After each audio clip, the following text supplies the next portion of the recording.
Vlog on a blog. Tomorrow's news today. Get to the truth.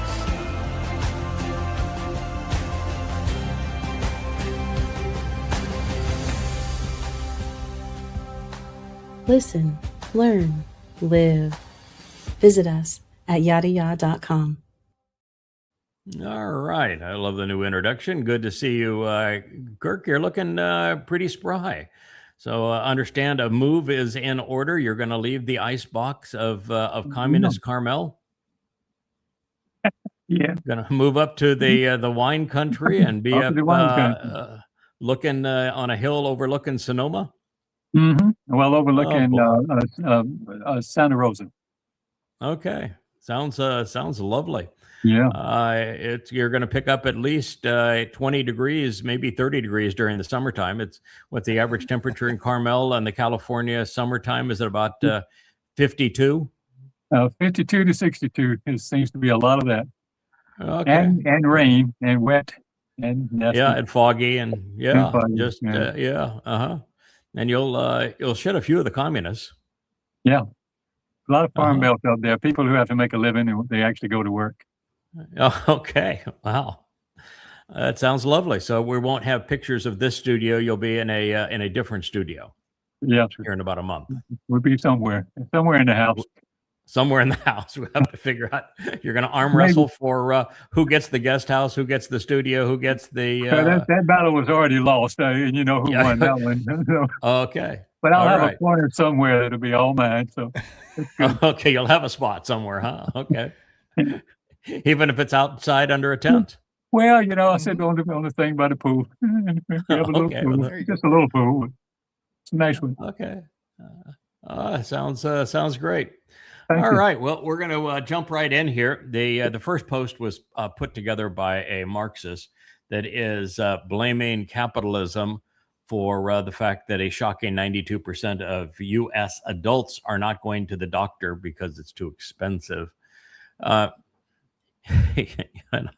What they don't realize is America went from a capitalistic system of healthcare, which was the best in the world, where most people had health insurance. You could afford health insurance and you had it, and the product was really good. You didn't mind paying for it. To the point where they approved Obamacare, socialized medicine. And if you were among those who actually was responsible and paid for your own health care, you couldn't buy it anymore. That product that you bought was only being given to the people that didn't pay anything for it, and the actual product that you bought, you couldn't buy anymore. And you had to pay an exorbitant amount for a product that wasn't even tolerable. So I recall that when I was in Florida, I said, all right, you know, I had left Virginia, no longer had anything to do with my farm, so I didn't have a group insurance policy anymore, and I was on my own. I tried the Obamacare marketplace for part of a year. I signed up for it, paid my money, and they did not let you choose a doctor. You had to go to the cattle mill, and I remember showing up there, and it was the most hideous, horrible, sickly scene I had ever seen. It is like we had gone back to communist Russia 50 years ago. And I waited there in a really hideous environment, surrounded by all sorts of sickly people, for about 5 hours of my time I wasted. I finally got in to see a doctor who was really unhappy to have to be there. And the only thing they were interested in giving was STD checks. I'd moved to South Florida. I said, probably not the worst thing in the world to have. She came back. She says, "Oh my God, you're the first person this week that has tested negative." I said, "You don't know that, but we get almost universal positives with our STD checks here. You're an anomaly." But I walked out of that experience saying I will never go back. I would rather die than have to endure socialized medicine. That's my view of it. And I came here. We have a singular hospital on this island. It is run by a socialist government here. It is, even though they have built two very expensive hospitals, neither of which are operable because of somebody stealing money and nincompoops building them. The last one, they forgot to put oxygen in the walls. So it's in a double wide trailer where the emergency room was, where you'd have to go. And I was in real agony. I didn't know for sure what it was, but later I found I was passing a kidney stone. And you've had several. You know that hurts. It's horrible. Yeah, you think you're going to die. I mean, it really hurts. Hey, you want And, to? yeah, you want to die. Yeah, you do. You Go want to die. find a So shotgun. I walked in knowing that if it wasn't a burst appendix or hung testicle, or there's 3 or 4 things that kind of pain in that area could be, and 3 of the 4, if you don't get immediate medical treatment, you are going to die. The other one, you're going to wish you died, but Yeah. after a number of hours, it will pass. And so I walked in not knowing which one it was, and I surveyed the situation. I looked at Leah, who walked in there with me, and I said, I'd rather die. We're out of here. And that's my view of what has happened to healthcare in the United States. I have not been to a doctor in a very, very long time. And it isn't because of capitalism, it's because of socialism. They've ruined, completely destroyed the healthcare delivery system in America that was the best in the world to it being the worst in the world. And I'm not going to say it was efficient. It wasn't efficient because of the fact that the United States Congress is run by lawyers, and lawyers love lawsuits. And we made healthcare and drugs expensive because of malpractice and and no tort reform to minimize the amount that could be charged. And then juries comprised of undereducated, irrational Americans that, decided on all sorts of ridiculous amounts to burden companies, and so they couldn't deliver a decent product. But that's what's happened with American healthcare, and I can assure you that I'm not the anomaly. Now, you have been a major consumer of American healthcare here recently, Kirk. You had an ailment that, as I said when you first told me about it, I said, the good news here is that the overwhelming preponderance of men are going to die with that, but almost no men die of it. Nevertheless, you decided that you would take the advice of all of the specialists who said, you need to go and be treated by us. That was a lot of fun, wasn't it? Well, it wasn't a lot of fun. The decision to do it was I had a large tumor right on the edge of it, and they said when that goes through, you're dead, or you're rapidly fading away. So it wasn't something that I was really given that kind of a choice. So I chose to do that. But after the radiation 39-40 times, that was horrible. I was ready to die. Seriously, I just said, I can't take it anymore. I'm glad it's finally over. And then they put me on the medication stuff after that, and that was really horrible. And after finally, I just said, screw Enough. this. Screw this. It's not worth it. They did get my numbers down, so I was happy to hear David in New Zealand. He's getting lower numbers too, and that's always helpful. No, that's good. We're all trying to get to Shabur, so that's You're all trying to make it to Shabur. yeah. We want to go together. We want to go together. Yeah, want to be on the ride. Yeah. Yeah. Okay. Well, yeah, it's a horrible thing. And you look at chemotherapy and radiation and that sort of thing. It's a really horrible way to treat a disease. And the fact is, when you talk about cancer, there's only like 900 versions of cancer, and the variations of cancer are almost completely unrelated. The only common denominator is a rapid and overhyped development of cells in a certain region. But just to say cancer is like saying, I have a boo-boo. because all boo-boos are boo-boos, but cancer there's really nothing in common with the various forms of cancer, and the way that we treat it with chemotherapy and radiation is deadly. When you're treating somebody with something that kills everything, it just happens to kill the more hypoxic cells, because when they reproduce rapidly, they close off the vascular flow, which means your cancer cells get less oxygen than other cells. So they're hypoxic, and therefore they're not as strong. So they can't defend themselves against the chemotherapy and the radiation as well as a normal cell. So it does damage to everyone. It just kills the weaker cells. But the problem, of course, is if you have one that survives, then you have a bigger problem than you started with. Yeah, because if 1% survives, it's a much bigger place to go and grow. Yeah, now it's a much bigger problem, because now you have that 1% will spool back up, and it's already the 1% that's immune to radiation and chemotherapy. So, and whatever the other drug treatments are. So it's a bit barbaric in the way that we treat that disease. Very much. Yeah, no fun. Anyway, that's my view, is that Mr. Marxist here is blaming capitalism on the thing that actually built the healthcare system, and he wants to exonerate socialism, which is the thing that destroyed it.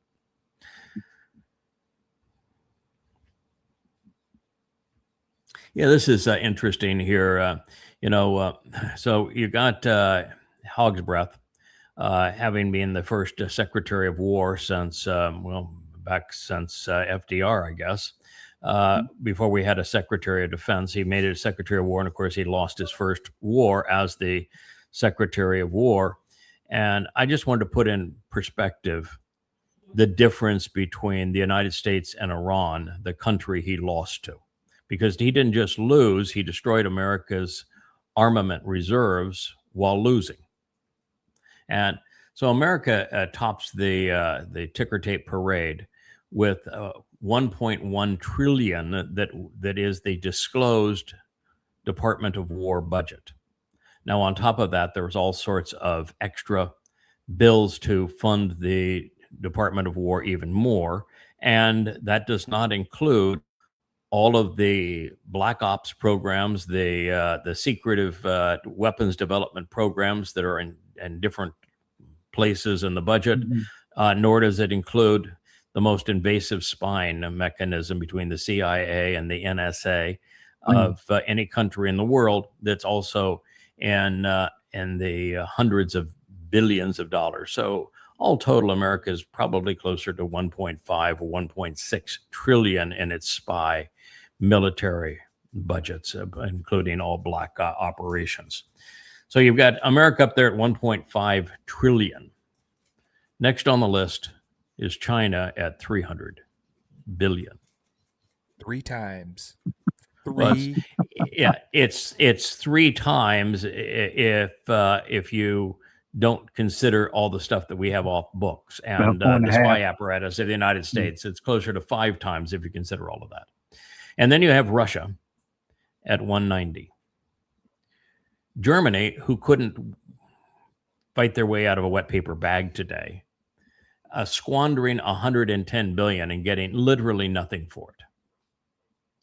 India at 90 billion, and India's entire defense budget is strictly to stave off the terrorists of Pakistan. That's the only reason that they have to have a defense budget.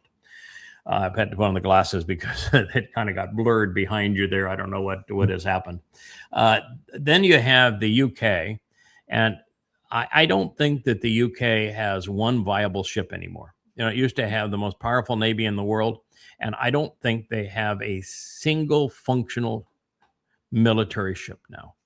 I think the Royal Navy is just completely a bucket of rust. Well, they couldn't beat Argentina either.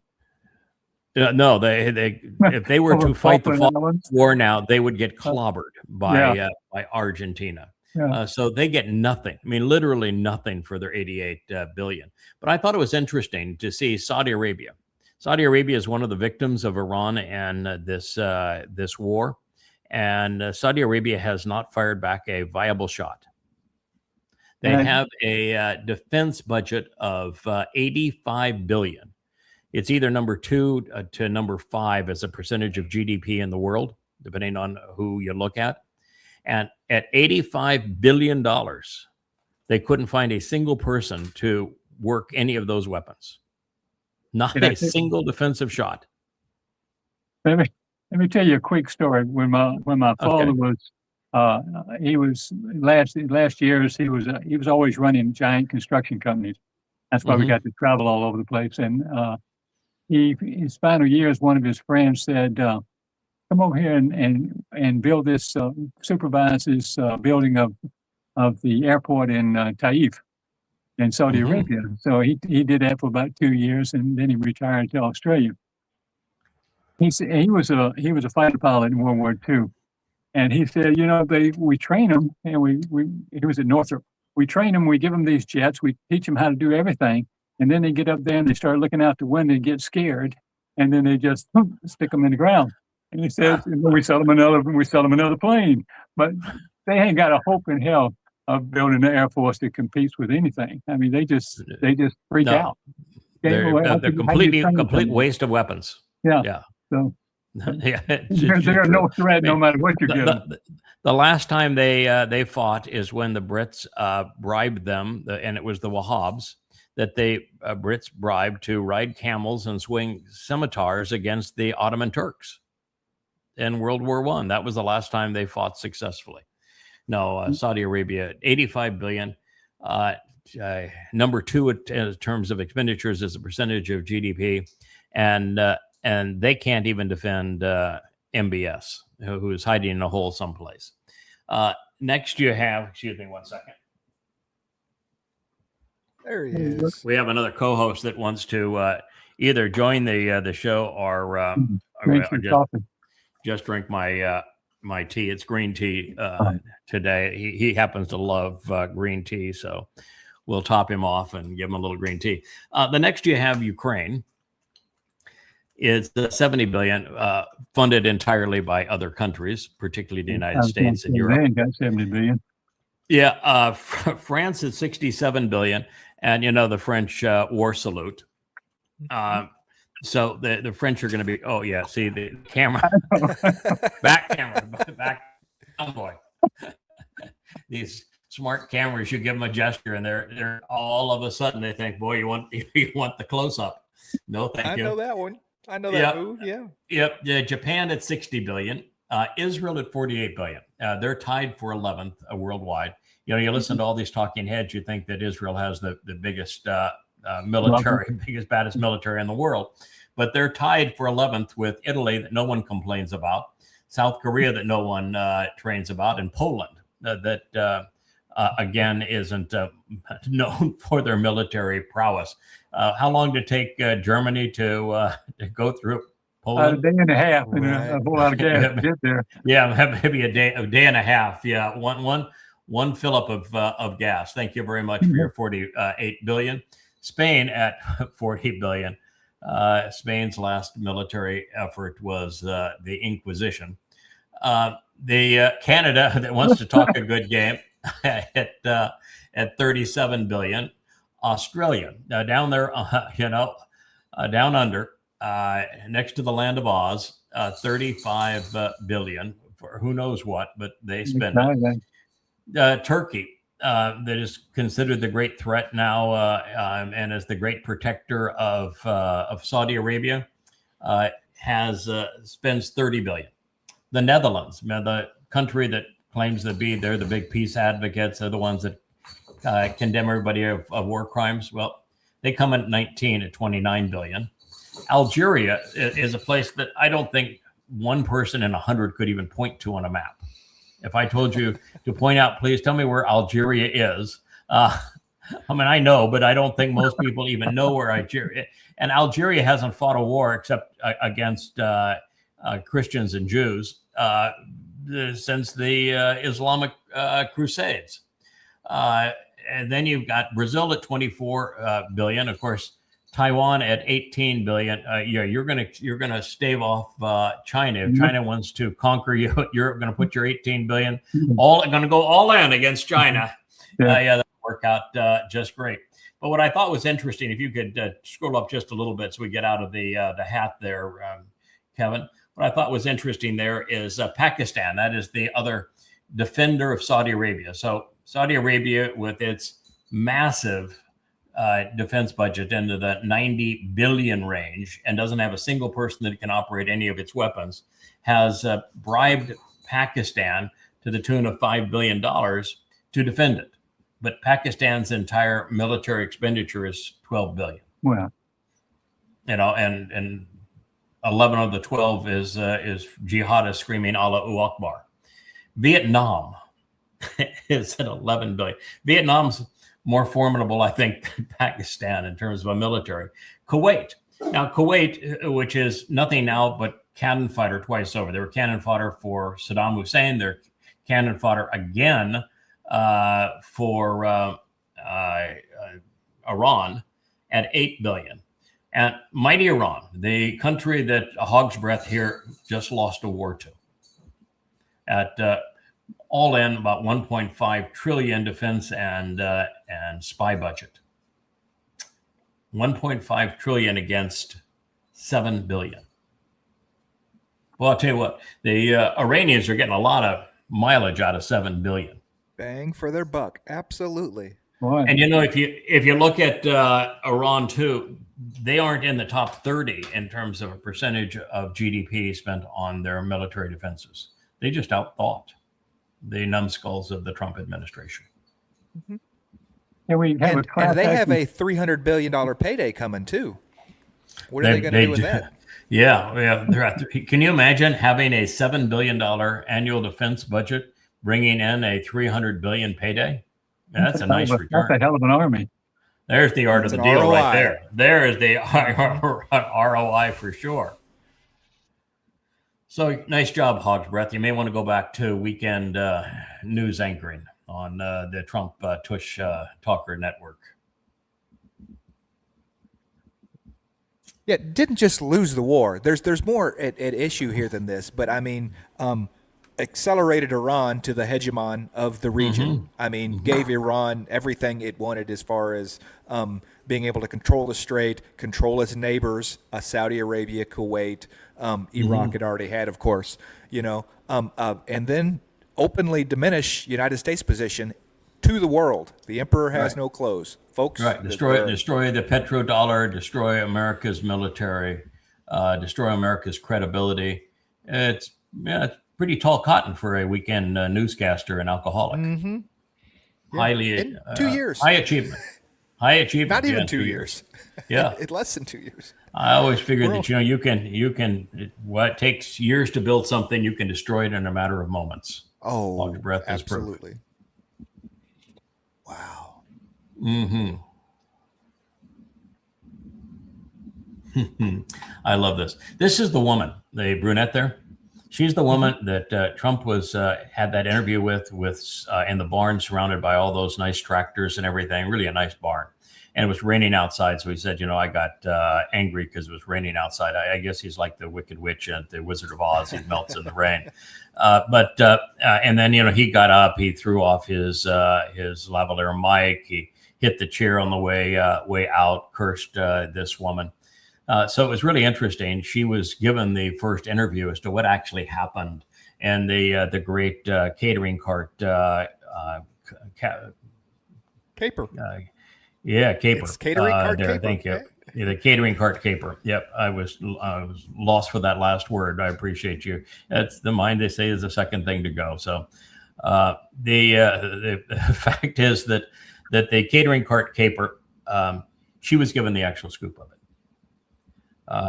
And what is just astonishing here is that, first of all, they had 2 Air Force Ones on the ground in Ankara, Turkey. 2. And they had already decided they weren't going to fly the one that was the $400 billion or $400 million gift of the Qataris out, because it cost something in the range of 5, 6, 7 times that amount to retrofit to make it an Air Force One, but it doesn't pass muster, so they don't want to fly it. So they brought in a second. So it's probably the only place ever that there were 2 747s serviceable as Air Force One in the same place.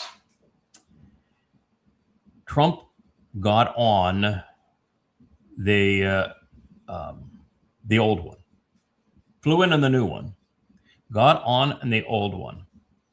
They had, when he boarded, he did the wave and everything else. They had him and the last 2 went on with him go directly through to a catering cart. They actually had the area closed off. They put him inside the catering cart because they had to roll the catering cart over the bridge into the catering truck. So he actually had to sit into that catering cart. And they had 2 people go with him. You know the 2 people that went with him on, and it wasn't even one of the Air Force One 747s. Ava Braun, Little Miss X Graphics, the one that creates all these graphics of like Trump standing between Patton and MacArthur as a great general. Yeah, She, the nanny. The nanny for the old fart. That and his butler, the guy that was that lied to Congress, lied to the FBI on the stolen top secret files in Mar-a-Lago. His personal butler.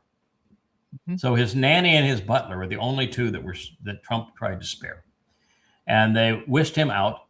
Well, they decided they would play the rest of the U.S. press corps and all of the other White House staffers. Secretary of Treasury was there, for example. Secretary of State Rubio was there. All of them with a threat that was credible enough that they were going to whisk the dumpster away and fly him out in another airplane because they thought that this airplane was going to be shot down. They went ahead and allowed the press corps and the White House staff and cabinet members to stay on that airplane because it made it a more effective decoy if they sacrificed their lives. This is the scum we're dealing with here. Yeah, the most important people in your life. I mean, if I'm running for my life, if I need to get away and running from, I'm going to take my nanny and my butler for sure. Those are the most 2 important people in my life for survival, right? Yeah, the nanny and the butler, yes, because the nanny does all of his. It's actually the nanny and the locker room attendant at Trump's golf courses that collectively do the Trump Truth social posts. So he had to have, she's the graphic artist and he's the wordsmith. So speaking, of course, for the President of the United States, nothing wrong with that picture at all.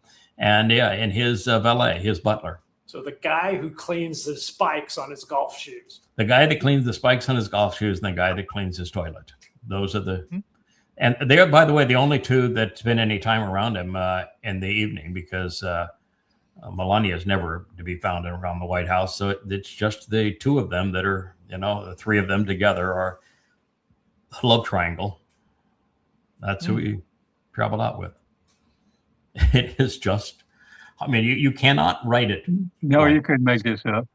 You could not make this up. That you can have, I have led people most of my my life, been responsible for people most of my my life, and I've been captain of large vessels, airline transport pilot, captain of airplanes, and been founding CEOs of public companies.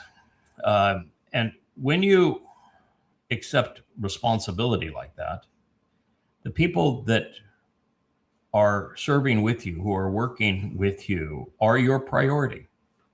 the old adage, the captain goes down with the ship. Well, that's really not the idea. The idea is get everybody off, and then you're the last one that gets off and safe. Yes. But it's get the airplane down so that everybody can walk away, you included. But you don't grab the parachute and jump out and tell everybody else in the airplane, enjoy the crash. Right. This is what he did. Is a sign that he does not have the character to be in a position of leadership, even if he were running a burger stand. Because if there were a burger stand and there were a fire in that burger stand, he would jump out and then close the door on everybody else that was in there. He's that kind of guy. That's your MAGA. Got to be a South Park episode coming up. Oh man, is there going to be a South Park episode of the great food cart caper, catering cart caper, to keep it in the proper alliteration. Cater cart caper. That's not easy to say. No, it's not. I'll repeat it. And the worst part is that they're okay with it. I mean, the cabinet, they're okay with it. Oh, no, I don't think they are. I don't think they are. No, I mean, there is also, by the way, it appears too that Hog's Breath was in the non-decoy airplane. No, Rubio knows that he was sacrificed. Right, but I mean, he's not walking away from his job. He's okay. No, with because it. The reason he won't walk away from his job is he thinks there's a 1% chance that Trump is not going to continue to be president through the next election cycle, and that he would beat Eyeliner Boy for the nomination. So Rubio is in it for one thing and one thing only: that everything Rubio does, because Rubio is not used as Secretary of State. He is not used as a national security advisor. So he's there for one reason and one reason only, and that is because they don't want to have a lame duck perception.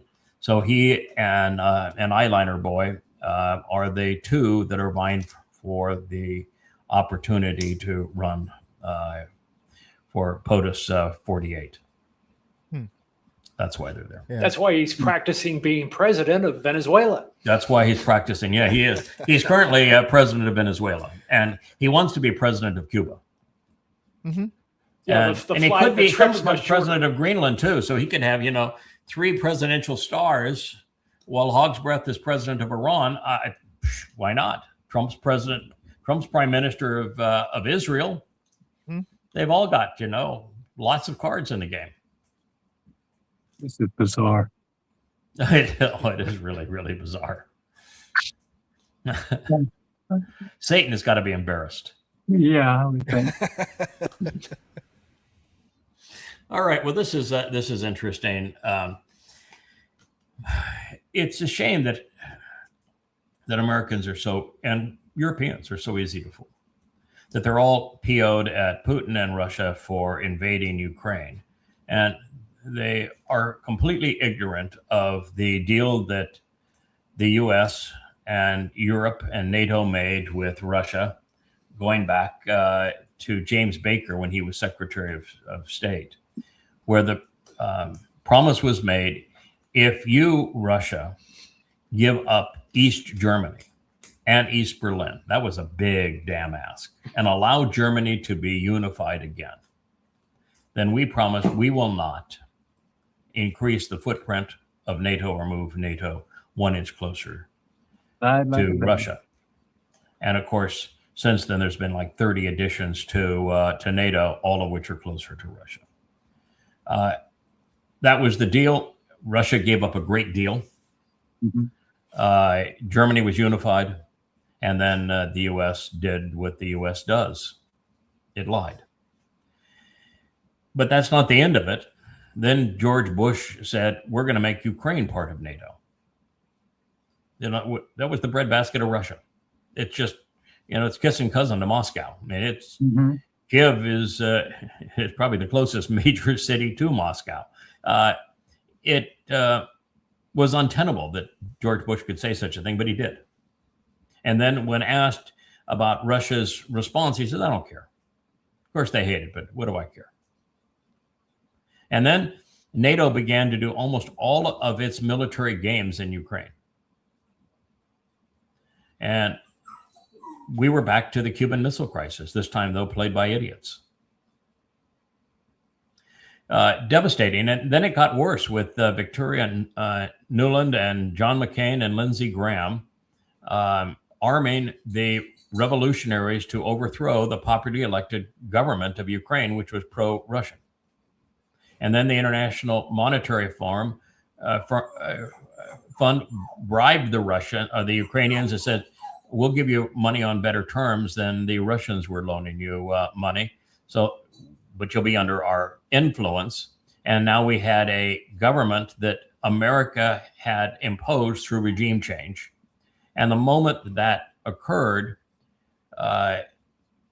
the CIA and NATO began to give weapons to the most Nazified factions of Ukraine to go and bludgeon ethnic Russians in the Eastern Oblasts.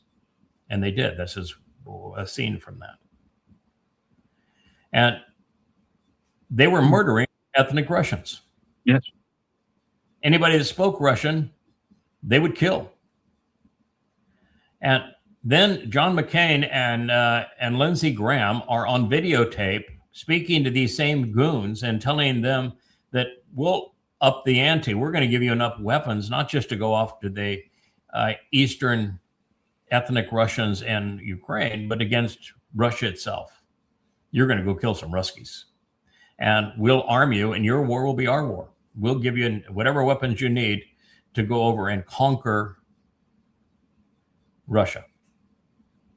And they're on video. I've played it a bunch of times, telling the Ukrainians long before Putin responded that they can go kill some Ruskies with American weapons. We started that war. And then it was the Ukraine that bombed the Nord 2 Stream pipeline. And then we lied about it. The Americans lied and made it sound like that it was the Russians who were the aggressors. And 80% to 90% of the people in the West and America and Europe are so easily fooled, so ignorant, so irrational. They blame Russia and think that Ukraine is defending itself, as opposed to Ukraine is nothing but a bribed proxy. So it is a genuinely astonishing situation that there is this much ignorance about a war that has killed 2 million people and is fundamentally changing the face of the world and has us on the precipice of World War III. Mm-hmm. And right now it is an annihilation. The Russians have Ukraine completely surrounded and unable to replenish anything and unable to sell anything. So it's a really bad situation. And it's all caused by the United States. We are the bad guys, not the Russians. How did America get so stupid? Honest to God. One of the when I hear that question, the first thing I go to is the realization that more than 5 years ago, you knew, reported, and proved that the overthrow of Assad by arming Islamic terrorist groups was the purpose of the CIA, and that they had orchestrated this and had been working on it for 20 years. And yet America thinks that they weren't responsible. America wants to fuss over what happened in Benghazi and not talk about why there was the unprovoked and inhuman destruction of Libya for absolutely no reason other than Muammar Gaddafi was ready to have a gold-backed currency to eliminate the petrodollar in Africa. This is what we do. Or that, as I did 10,000 radio programs to prove that George Bush lied about Afghanistan and Iraq. And Millions of people died. The United States is scum. I mean, that's just the bottom line. The United States is absolutely scum. Nothing it says is true. And it's the most murderous regime on the planet. You want terrorists? Look at Washington, D.C. Yeah, they have no problem. They have no problem here using actual Nazis to support them and going and killing people inside their own country. You know, Correct. I mean, that's exactly what this is. That's what These happened in guys with the Ukraine. yellow. Yeah. But they used the Islamic State. They created, the U.S. government created the Islamic State and then deployed the Islamic State to go oust Assad. The United States created Al Qaeda to go bludgeon Russians. Yeah.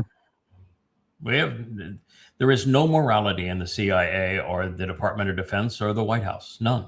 It doesn't matter who's president. Always the same.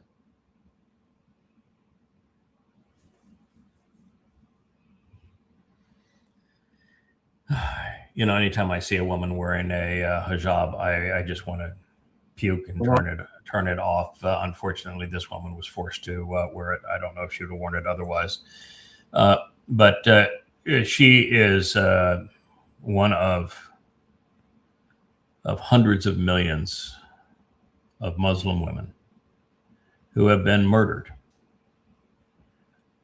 because they were raped. In the Quran, if a woman accuses a man of any kind of malfeasance, if she cannot get 4 men to testify on her behalf, then her admittance that she had been raped or beaten or abused or robbed is now viewed as a confession. And she is to be whipped to death or otherwise killed. So if you are raped as a Muslim woman, the rapist has nothing to worry about. Never be imprisoned, never have anything done to him. But the woman who was raped, she will be murdered. It's actually worse than that, and that sounds pretty bad. And by the way, a man can rape a 3-year-old girl, a 5-year-old girl. He can be a pedophile. He can rape his own daughter, be incestuous. He can commit acts of murder, any of these things. The reason it's worse than this is because Muhammad did these things. So it's Sharia law authorizes men to abuse women in this way and children. The voice of Allah is Muhammad. And so Allah authorized Muhammad's behavior as a man who was incestuous, a pedophile, and a rapist, as well as a mass murdering terrorist and slave trader. And therefore, all of these activities are not only legal in Islam, they are considered exemplary because Muhammad did them and Allah endorsed them. Now it gets worse because had it not been for the abuse of women and giving men the divine sanction to rape women, Islam wouldn't exist. The motivation for jihad was that you get to rape the women of your victims and you get to enslave their children. And if you're killed in the process, the reward for you is an unending stream of perpetual virgins and a brothel in the sky. It's the motivation for the most deadly and destructive religion in human history. And yet Marxists promote this religion. That's how stunningly stupid the world has become.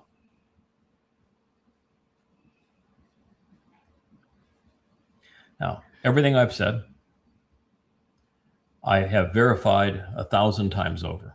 Go to yadayah.com, go to the bottom of the book page, and you'll find the 5 volumes, each 825 pages in length, documenting everything I have said, proving it beyond any doubt, absolute, irrefutable documentation that Islam is a death cult, and that it is misogynist, and it was founded by a pedophile who was a rapist. Yeah, I don't That's the know that we can expect anything from what's Allah's main gig. I mean, he's hanging women by meat Yeah. hooks down in hell because they're not appreciative of their husbands, right? That's That's their correct. that's their crime because they don't appreciate their husbands enough. According to I mean, Muhammad. what this does is it's simple population control because I mean what these systems try to do is break up and one group from another, right? And this is the best because it automatically separates between male and female. You know, where this population group is going to have control over this other, so they're automatically divided. Yeah. Well, so does Christianity and so does Judaism. Sure. Religions, so does Hinduism. Religions do that. That's why God said, I regret having created humans. I don't really blame him. Yeah, I don't blame them. We're obnoxious. Humans are obnoxious the way they treat people, particularly the way they treat women. All right, what do we got? Yeah, I see this post all the time. I obey God. I believe God. Huge difference. Yes, Alexander Duncan. Yeah, well, I know God. And so I do neither. I don't believe in God. I know him. And therefore I do not obey him. I listen to him. There you go. That's the difference Shama, between knowing and that's- believing, between being free and being controlled, being useful and being useless. Free will or slavery, Mm-hmm. which is your Being choice. in a religion or being in a relationship. Mm-hmm. So, Duncan, you can dunk it where the sun don't shine.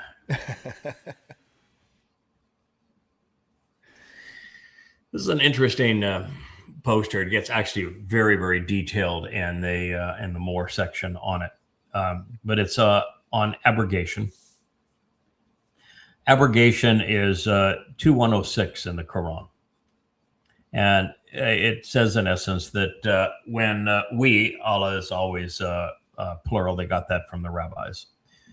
When we come up with an idea that's better than the edict that we had revealed previously, then the new one obliterates the old one, nullifies it, and the more recent one is the one that counts. Now, of course, if you're a rational person, you would immediately say, well, then you're an idiot. You've claimed that your Quran was written in its entirety perfectly before the universe was created. So there can't be a old one that we have annulled. Can't be. So you have just destroyed the entire basis of your religion, if you're thinking. Yeah. And then you have the problem of the fact that the second surah was about the 75th, 76th of the surahs revealed. In other words, 2/3 of them had already been revealed, so that 2/3 of the Quran is now nullified. Why not just throw it away? Why do you keep it? Well, they lost me at the blood clot. Oh, yeah, well, of course. Well, that was the first one. But the first one was revealed in the 96th surah. Yes, that this is a demonic spirit that was trying to kill Muhammad and frighten him to the point he wanted to commit suicide, to the point he also admitted that he was demon-possessed during the encounter, told him to read, but he was illiterate. He says, I can't read. I'm illiterate. Read! And then they said, what am I supposed to read? And then it said that that which is taught by the pen. Well, this is the problem you have here, because if the Right. pen delivered all of this, then you can't have an abrogation because, well, it was all done before any of this stuff happened, so there could not have been an abrogation. And then it says that your Lord created man from a coagulated clot of blood, which of course is Pretty not good, Trig. true. It's not true. And that's in the second half of the 96th surah. So the Quran is a jumbled mess. Now, the other problem with abrogation was two more problems that I want to bring up with abrogation. One is that a God who contradicts himself cannot be trusted. Anyone else? Yeah. So he is admitting that I'm contradicting myself so much that I have to have a rule as to how to handle my contradictions. Therefore, that kind of God cannot be trusted. That's the problem with Christianity, of course, Yeah. is that the God of Christianity contradicts the actual God, and that kind of God cannot be trusted. Now, the other problem is that the Quran is a jumbled mess. Mhm. You know, the second surah was one of the last revealed, and yet it's number 2. Number 1 was never revealed. And the last surah revealed was number 5. The second last was number 9. And here, the 96 we just heard was the first. So the Quran is a jumbled mess. So how are you supposed to tell which ones were revealed first? You find a guy who puts it in chronological order. You Look at that do, thing. and I know a guy that did that. That's the whole And I, basis and I of read the, his book. yeah, that's the whole basis of goddamn religion, is that I reorder the Quran chronologically. I provide 5 of the most famed and highly revered translations of the Quran, plus I provide my own. And then I set the Quran into the context of Muhammad's life using the Hadith, which are actually more credible than the Quran because they have documentation. They come with who said them to whom, where the Quran does not. But yet the Quran was spoken by the same person to the same audience and maintained the same way. It just doesn't have the documentation that comes with the Hadith. And they all tell the same story. But I reorder the Quran chronologically, set it in the context of Muhammad's life, provide 6 translations of the Quran, sometimes as many as 15 and 20 translations when it's really an interesting statement, and prove emphatically that Islam is a death cult, that it's a terrorist manifesto, that Allah is not a God and Muhammad was not a prophet. But the 2106 abrogation is particularly vile. And what Muslims will do with it is they'll say, well, you know, there's peaceful verses in the Quran. Yeah, but the peaceful verses all came early and they've all been abrogated, and you know that. So why do you say that? And the ones that came later say, you kill them wherever they are. Doesn't matter who they are, you just kill them. You know, kill, kill, kill. Allah loves a good kill. Allah is a terrorist. Be terrorists. So this is the nature of Islam. It is not in dispute. Can't be argued. The nature of the religion. I would claim it's the dumbest religion ever, and that the Quran is the worst book ever written. But, you know, there's some stout competition. I mean, Mormonism, Scientology, the New Testament's not very bright. The Talmud's really stupid. But, you know, the Talmud is essentially the Quran. Everything in the Quran that has a religious veneer came from the Talmud, all of it. So, what a mess.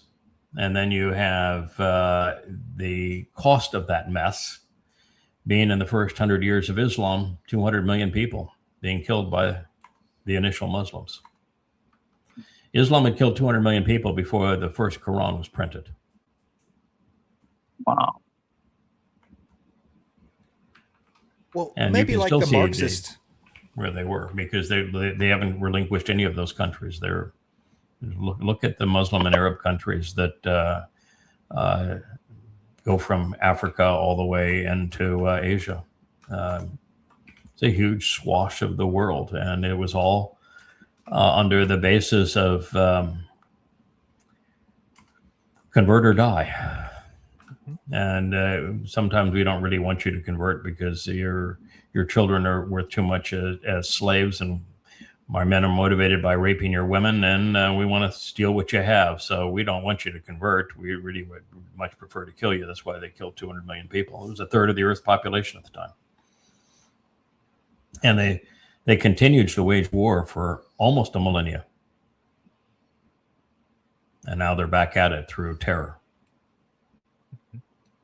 I was going to say maybe it's like the Marxists that they just haven't done Marxism right yet. They just need to keep practicing, right?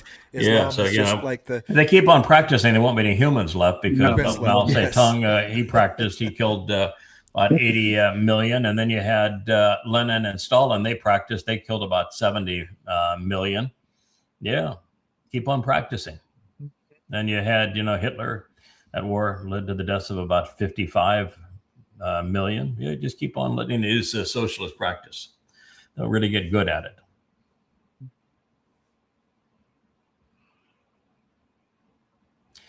This map in the background here is what's so amazing. That map you might think is of of Ukraine. These are the Nazi units in Ukraine, long before Russia went in to defend the eastern oblasts. But you look at the back. Look how much of Russia they're taking. You see the border of Ukraine and how much of Russia they are intending to conquer. That's all the way up into Moscow. In Belarus. That was the plan, and they were going to use American weapons and American funding and American encouragement to go do that. Yeah. That was America's plan, and they were using scum to carry it out. You want to complain about the Ukraine? Point your finger at the White House and the Department of Defense and the CIA of America. They are responsible, and they had a helping hand from MI6 and from the heads of Europe, particularly UK. But that's what this is all about. And the country that just fries my cookies on this one is Germany and all their vitriol towards Russia. Those assholes sent in the Barbarossa posse, and it took 25 million Russians to finally throw them out after they had pillaged and raped and enslaved Russian after Russian brutally for no reason other than they thought they were better than everybody else.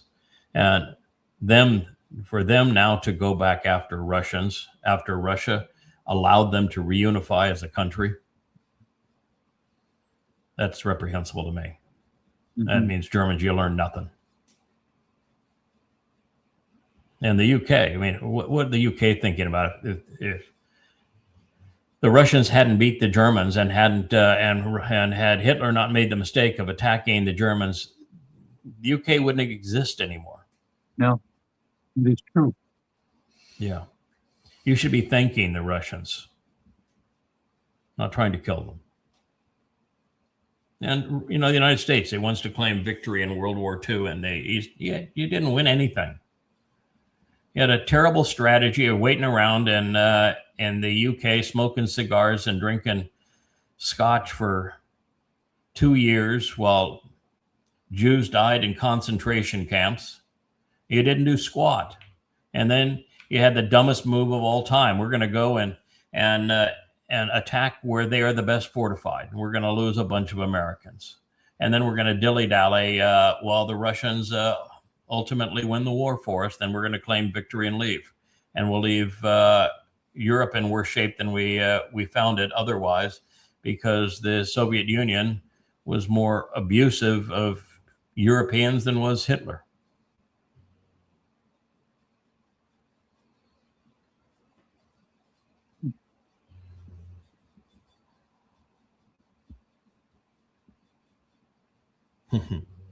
Yeah, this is the picture. This has Eva Braun and the valet. Just amazing what happened here. It just The fallout from this. There's Hog's Breath. You can play it. You don't need the, but This is it unreal. is. Holy smoke! You know who's having a bad moment? Yeah, there she is. There's Ava Braun, and that guy that you put the arm around. That's the valet. That is all that was escorted off the decoy, with all the rest of the White House cabinet staff and the press corps left on the plane that they thought was going to be shot down. Nate, good luck, guys. His mistress and his butler. Yep. Yeah, the valet. That was Walt Nata and Miss X, Ava Braun. Boy, America, you should be so proud. Yay, MAGA.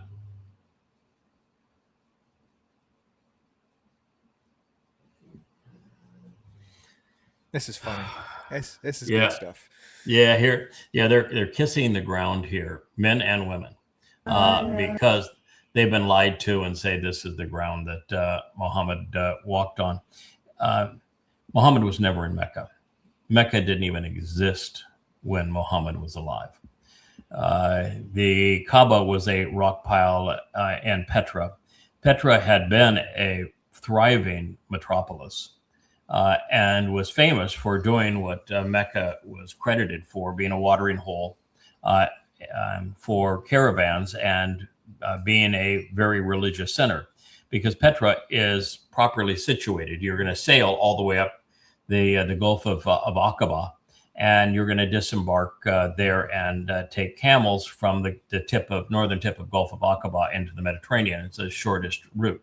There is no one in their right mind that's going to get off the trading ships anywhere in Yemen or Arabia and go over that desert in camels all the way up, when the only intelligent way to go would be to stay right on the boats and go all the way up to the northern tip of the Gulf of Aqaba. And if you do that, you'll come right into Petra. It's in that Great Barrier Reef rift there. And it was famous for all of those things. But Petra had fresh water. well, they did up to a point. The aqueduct that the Nabateans built there in Petra crumbled, as did the whole city. Was destroyed. There was an earthquake in the 4th century, and it obliterated the place, such that it was just not. Now it wasn't just a rock pile to rock gods, which was the nature of the Kaaba, because everything fell apart. But the conditions were so bad that it became a sunny place for shady people. And you had everybody that was trying to run from Rome would hang out there. So you just had a mix of nutcases there. And that's where the original rock pile to rock gods was, the Kaaba. It was just in the ruins of other former temples. And that's the reason why, if you go to Petra, you'll find the first mention ever of Allah is actually in Petra. And you also find the other Quranic gods, particularly Allat, Manat, and Al-Uzza. They were the main gods in Petra. So Muhammad was never in Mecca. It didn't exist at the time. He was in Petra, and he went from Petra to Yathrib. Yathrib is today's Medina. And in Yathrib, he became genocidal, and he imposed apartheid, and he was the scum of scum. But that's the two places that he was at, no others. And here you have people kissing the ground where a man walked who, according to their own scriptures, was a mass murderer, a slave trader, a pedophile. He was incestuous.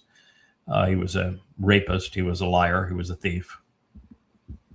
He was sadistic. And that's the ground they're kissing. That's just amazing what religion will do to people's minds. They probably got to pay to get into this place, right? I mean, it's not like it's just.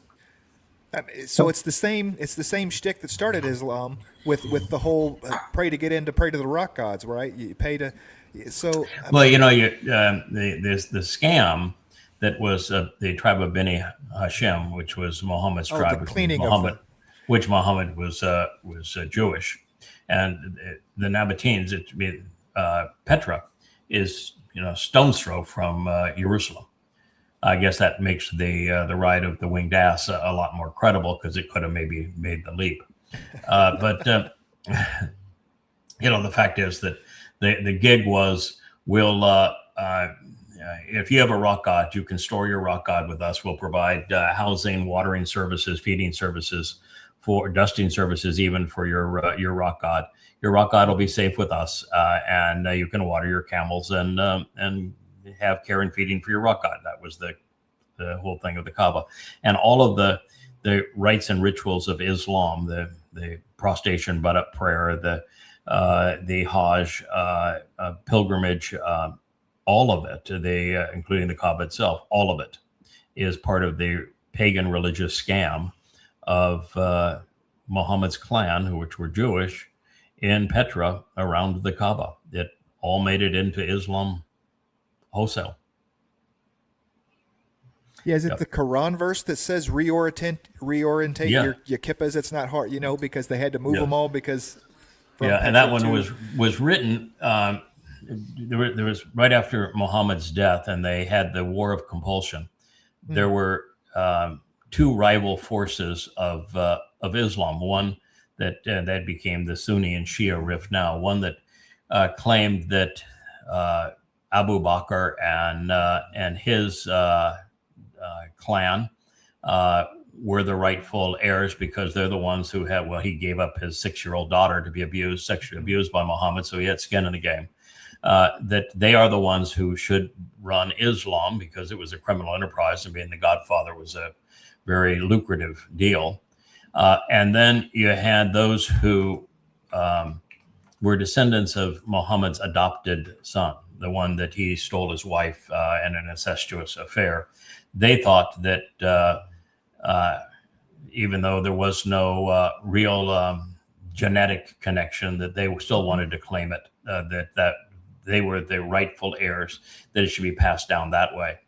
And so they fought a battle, and in fighting the battle, the rest of Petra was officially destroyed, and they needed to move the Kaaba to have control that they wanted to impose on the losing side. And since it was nothing but a rock pile of rock gods, moving it was a weekend's worth of work. And they built it in Mecca, is where they relocated it. And once they did, the line was added: change your Qibla. This is not going to be difficult for you. Reorient your orientation of bowing. And what you see is that the mosques that were built before that war were all angled towards Petra. And then once that war was fought and they moved the Kaaba, they changed the orientation of every mosque towards what is now Mecca. So this sounds simple. You're like by degrees, but if you're east of Petra when this change happens, you have to do a 180-degree change to Mecca, right? Not 180, but it's a lot. It's a lot. And the proof from what I'm saying is overwhelming. And it's also overwhelming because Mecca is only mentioned once in the Quran, and actually twice, but one of the two times it's Becca. And Becca is the place where Rome had its largest shrine to the Lord. In fact, I think it was the largest Roman temple anywhere, was in the Becca Valley. So they got that dead ass wrong. And the other, it's not located, it's just a town that is mentioned, but it's mentioned in an addition because the Quran actually had not been written prior to all this occurring. So it was just easy for them to say, well, we'll just change your Qibla. We got a new Qibla, we abrogated the old one. Why would you have to do that unless you moved it? Well, they moved it. And of course, there isn't anything around Mecca that fits the narrative in of the religion of throwing the rocks at Satan and the cave of Ramadan and all that sort of stuff. But it all exists around Petra. Oh, Muhammad trying to commit suicide by jumping off the heights. The Yeah. whole thing is Flat. not more than 10 foot off the ground anywhere, right? Yeah, it's flat. Yeah, it's the whole thing of Mecca is and putting the blankie over the piece of shit, that ugly piece of shit that's the Kaaba, and of course it's black stone that's all fractured, which is nothing but a meteorite that's supposed to represent Allah, because he was by the time that Muhammad had prevailed over his clan, then he deserved the biggest stone, and the biggest stone was the black stone, and that's why it's the corner of the Kaaba. But if you're a Muslim, you're being played for a fool. Mhm. If you're a Christian, you're being played for a fool. If you're a practitioner of Judaism, you're being played for a fool. If you're Hindu, you're being played for a fool. If you're a Marxist, you're being played for a fool. So a lot of fools out there. It's about between all of those, and then you add the conspiratorialists to that, you probably have 8.2 of the 8.3 billion people on the planet today. And you have a few animists that you can throw into that mix, and other wackos of various types.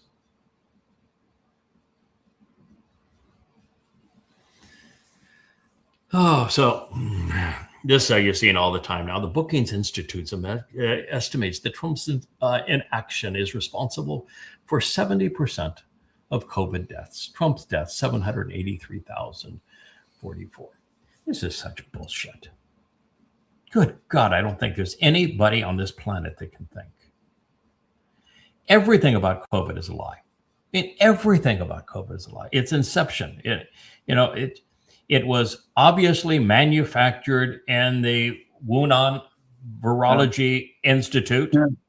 It is obviously documented in their published periodicals in the scientific community of how they tried to blend bats with Ebola, bats with HIV, and bats with SARS viruses together. And then they worked on and published their research that was funded by the United States at the behest of Fauci to improve the attachment, the crown, which is the attachment mechanism of the virus, so that it be more effective as that virus is spread between humans. It would increase the RO component of it. And that all of that was going on, and they had a lab accident. And it got out. And at that time, the Chinese knew exactly what that virus was because they had all the research notes on it. They destroyed all of that, and they developed their vaccines based upon it and beat the rest of the world by 9 months to a year on vaccines, and then deliberately allowed people out of Wuhan to the world to infect the rest of the world with this virus that they had manufactured with Americans' monetary support. The whole beginning of it was nothing but a lie, and everybody in the scientific community was lying about what I just told you, even though I reported that to you in February of 2020. Mm-hmm. And I proved it back then. And yet they all said that was a lie. But it turned out, no, it wasn't a lie. It was the truth. And now everybody knows it's the truth. Well, anybody with their head out of their tuchus knows it's the truth. So the whole inception of it was a lie. Then the next part of it was a lie is that that it should be integrated within the healthcare system as opposed to isolated from it. And so they brought the first COVID victims into the hospitals where people were already dying of other morbidities, and they killed them. And then they blamed the deaths on people that were dying from heart disease and vascular disease and diabetes and all of these other morbidities. They blamed their deaths on COVID, when we now know that 90% of the deaths attributed to COVID were actually caused by another morbidity. 90%. So there wasn't, 70% of, it's 70% of nothing. When you get down to it, it's 70% of nothing. And it was caused because of the fact that we brought the sick people into the hospital where people were already dying of other ailments, as opposed to quarantining them. We were stupid. And that the people that spread it initially were religious numbskulls, like in Korea, they were the Messianic Christian numbskulls, and in New York, they were the Haredi numbskulls. And they spread it amongst themselves by continuing to be religious as if a virus isn't contagious. And then when they got sick, the government brought them into hospitals where people were dying. And then they came up with the way that you resolve it, the action to resolve it made it worse, which is segregating people, telling people you have no more freedom, you can't leave your house, you can't go to work, you can't go to a restaurant, you can't go to a store, you have to wear a mask, and you can't even go to your job. They destroyed economies, and economies are what feed people and keep people alive. They destroyed livelihoods. They destroyed freedom. They destroyed even the will to live. So now that's the fourth mistake that they have made in the name of science. And then the fifth one is they came up with this stupid idea of manipulating your DNA as opposed to creating an actual vaccine. They came up with an idea, we're going to manipulate DNA to respond. And that vaccine worked for about 2 weeks against the original strand. And when the original strain of COVID mutated, as they always did, it didn't even last a week. So they made you get a second and a third vaccine when none of the vaccines worked. And in doing so, they did great harm to the credibility of vaccines that were actually beneficial to people, which is a devastating consequence to human health. Yeah. And they destroyed the credibility of science by politicizing it the way they did. And they gave people a false sense of security. And then they ran fear porn. Every day was a death count. And they didn't announce until the end that, yeah, well, okay, well over 90%, 95% of those that we listed as having died of COVID actually died with multiple of other comorbidities and would have died anyway. The whole thing was a lie, including the Brookings Institute number here and your post, Sarah M. It's all a damn lie, every bit of it. In the end, COVID was only slightly worse than the average flu. It's a little slightly worse because the triggering mechanism had been more effective. Slightly worse because it was a blend of HIV, SARS, and Ebola. Slightly worse because we did everything wrong. But otherwise, the mortality rate was about 1 in 1,000, which is typical. And the reason we know 1 in 1,000 is that they finally did surveys of entire communities to find out how many people were actually infected versus people who died. And what they found is that 85% of the people that were infected with COVID had no symptoms. They were asymptomatic. So they were never reported as having it. When you actually did the math then based upon knowing that, it was less than 1%. And, the victims were older people, people in poor health, and younger people. There you go. That's the story. The rest of it's fear porn and control, and we destroyed faith in politics, vaccines, and medicine, and the scientific community, all destroyed. That's your villain here. Now, was Trump an idiot? Yeah. I'm not defending Trump. What I'm doing is I'm attacking those people who are making these kinds of claims because you don't know what you're talking about. I got a lot of Torah read during that time. Just saying, it worked out all right for me. But you were already an isolator. Yes. Yeah. COVID was made for people like you and my wife and for Rich and for Perry. You guys were already in isolation mode. You like isolation. And something, I realized that you have a better plan. I'm going to full on isolation when this is all over. I've had a talk with the boss. I said, I've earned the right to be an introvert. When this is all It's over, a I'm going to really big isolation mode. universe out there. It's a really big universe out there, and I'm going to find myself a corner of it. Thank you very much.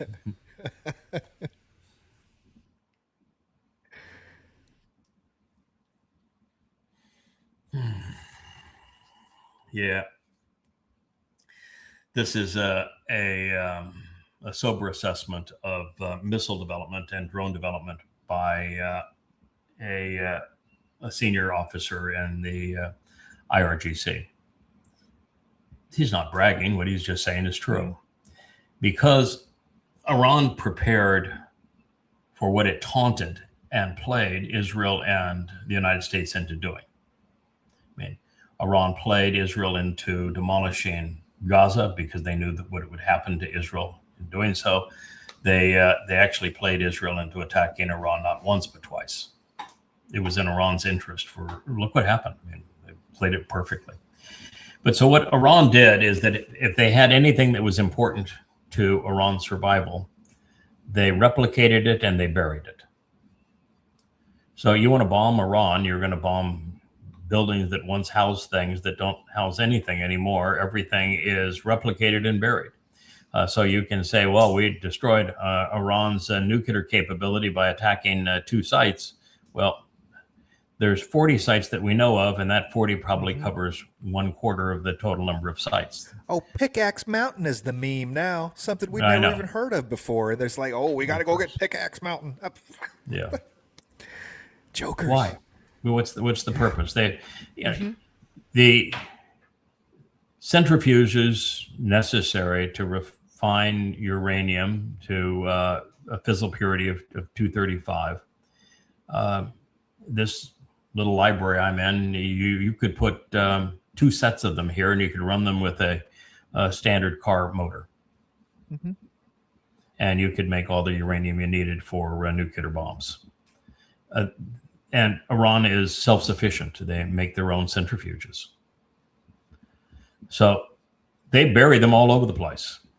There's at least 40 locations that we know of. There's probably a total of 3, 4, 5 times that number.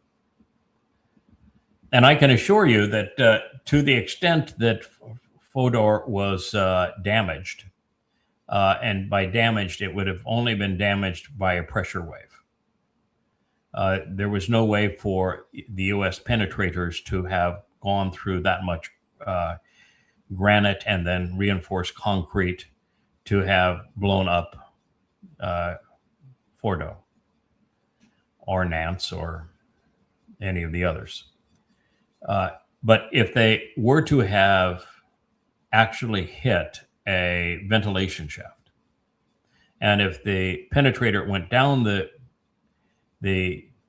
ventilation shaft to a point that the ventilation shaft opens into one of the larger rooms, and if that larger room was not sealed off from other rooms, and if the exterior of the building was all sealed off, you could create a pressure wave which would kill anybody in there, and that would make it impossible to inhabit at the time. Might damage some stuff, but it's just a pressure wave. It's nothing else. But if you did that, then, and let's say that they had not removed the uranium-235, which was 415, 430 kilograms, that people now saying there's 430 pounds. No, it's well over 1,000 pounds. Then what you would have done is you would have, right out that same ventilation shaft that you went down, you would have spewed out uranium-235. You'd have killed a bunch of people. But we know from the satellite pictures that the Iranians moved it, that they knew we were coming. They had taunted America into it. And in the week prior to the attack, they moved it. And they moved it to not one, but many different locations. And the Pickaxe Mountain may be one of the many. But they moved it. And so you cannot take out their nuclear ambition from the air. And you can't take it out from the ground because they have too many people. And The other issue is what they decided to do with their military. And remember now, their entire military budget's down there in the 7 billion annual range. Billion. They replicated everything. So if they're going to make drones, they're not going to make drones in one place. They're going to make drones in 100 places. If they're going to make missiles, it's not one place. They're going to make them in 50 places. And then they're going to bury all of those places. So they're going to be under mountains. And then on top of all of that, the next thing they're going to do is have multiples of them. They're going to bury them. And then they're going to take their deployment, the launchers and that sort of thing, and they're going to put them all around the country, and many of them in the eastern part of the country where nobody has access to. There's nothing anybody can do about it. And what he's saying here is that they manufacture far more missiles than they're firing. They're better armed. The more they fire, the better armed they become. It's the opposite of the United States. The more we fire, the less we can do going forward. So They've been doing this for 20 years, preparing for this. burying it, duplicating it, and then hiding the deployment of the systems. There you Yeah, go. it's fascinating how effective actual defense can be for the amount of money that you put in. It's the second that you want to try to get out of your own borders and go knock on somebody else's door and kick sand and stuff, that it becomes expensive, right? It becomes very taxing on us. The second you stay inside your own borders and just worry about other people coming to you, it's kind of cheap. That's Not a one whole of the lot reasons I have said for years that America did not need a military. There's Yes. no nation on earth that has the ability to project a force, including the United States. The United States can't even project a force anymore. And no other nation even wants to try to project a force. And with the Second Amendment, America would have been impossible to invade and occupy. So there was no purpose of having a Department of Defense, which is what Thomas Jefferson, why he spoke out against it. You don't need one. Second Amendment, you don't need a Department of Defense, and Department of Defense is going to be devastating for the country. So you cannot justify the military of the United States. And America is not protecting itself from anybody, because you can't invade and occupy the United States with Americans being armed. So what's the purpose in any of this? Defending a country is not all that difficult if you're smart about it. I mean, America doesn't vary anything other than it creates bunkers for its politicians because they're special, you know. Can I ask a question? Sure. My whole adult life, we've talked about Russia has nuclear weapons. We have nuclear weapons. We We have this treaty. Then all of a sudden China had them, and then all of a sudden, even later Korea has them. Australia probably has them, and all our allies have them. NATO countries have them, and we're all told that with this mutual destruction ability, that nobody will use that thing. Why do they care about Iran? Yeah, they don't. It has. I know it's always something behind something, but no, it has nothing to do with Iran and having a nuclear weapon. Never has. No. Iran is the richest country in the world in terms of oil and gas. In the Straits, It's the richest in the world. Yeah. There's the lie that it was Venezuela, but Venezuela's crude is too heavy and most people can't even refine it. It's too expensive to extract, and it has very little use. Iran's the best source in the world of light crude, and it's a huge source of uranium and many other rare earths. So it's the same thing as Russia. The reason that the Ukraine war, the proxy war, is because America's oligarchs wanted to control the wealth of Russia, and they want to control the wealth of Iran. That's why those two countries in particular were picked. It had nothing to do with Iran having a nuclear bomb. Nothing. and Americans die and the world starves, also that the oligarchs can have their scheme. And yet not a single one of them was smart enough to say, yeah, maybe this is a bad idea. What if things don't work out the way we think they're going to? Oh, that's not our sons. They're going to die anyway. So, and we'll make a fortune in the war because we'll own those stocks of military stocks. So we'll make a fortune in the war. And what do we care how many people die? So it's a win-win for us, regardless of how it turns out. That's You're taking names, right? So when we get there later, yes. Yeah. I'm having the Malak spread out around the world. Yes, and they're taking names, and we're going to have a whole lot of concurrent trials. Okay. Yeah. And rightfully so. And rightfully so. A lot of people are going to end up in hell that didn't think they were ever going to get caught. Elon is going to be among those. Oh, yeah. I would think. Trump, of course, is going to be the star attraction. Hog's breath, guaranteed reservation. I know this doesn't appeal to everyone.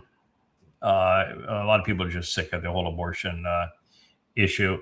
I've taken an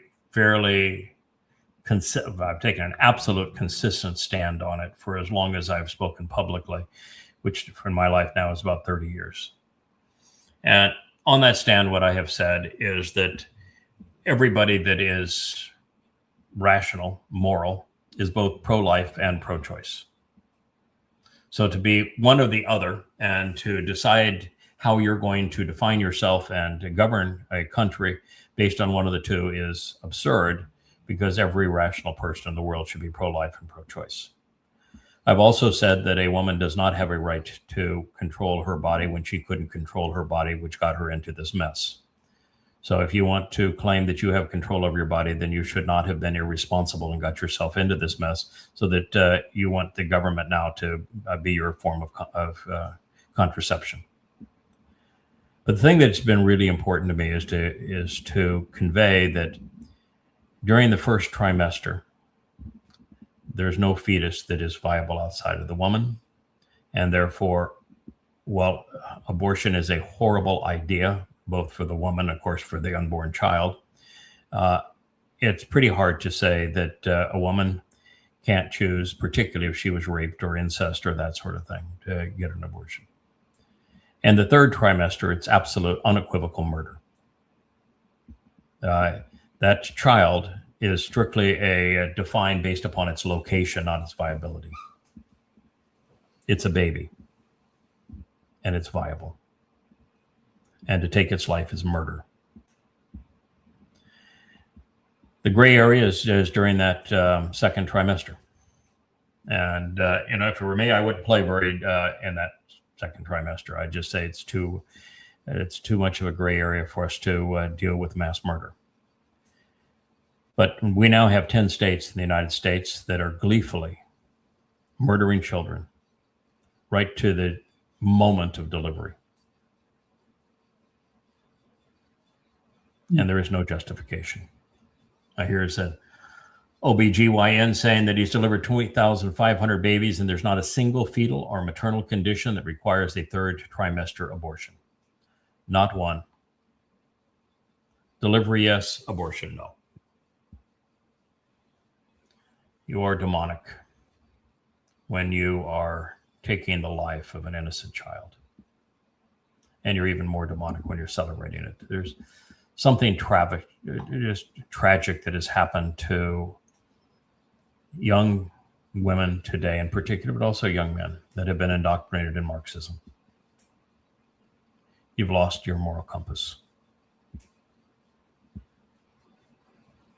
It's disgusting.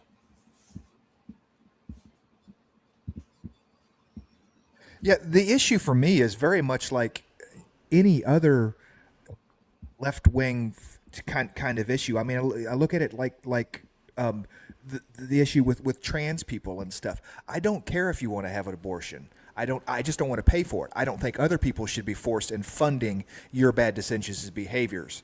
You know what I mean? So I don't. No, I don't. No, I absolutely do not. If you don't care about protecting those who cannot protect themselves, you've destroyed your human card. You can be pissed, and I'm pissed, where our money is taken to do things we think are reprehensible, like our money is taken in taxes to go pay for a stupid war over in Iran, or a proxy war using Ukrainians to go kill Russians. And you can be as mad as I am about abortion used as a form of contraception by people who don't have the morality or the self-control to do it the old-fashioned way. But when you have a country that is authorizing the murder of children, you damn well better care. So it's not a I don't care about this, I only care about that. This is the murder of children. That's like not caring that Islam abuses women. I'm opposed to Islam for many reasons, one of which is it abuses women. They aren't in a position to protect themselves. It abuses them. If you don't care that 250 million Muslim girls have had their genitals mutilated, you've lost your human card. Yeah, you damn well better care. Excuse me for getting mad, but this is a real serious issue. I understand that completely. Perhaps care wasn't the right word, because for me, if I care about something, I'm going to do something about it.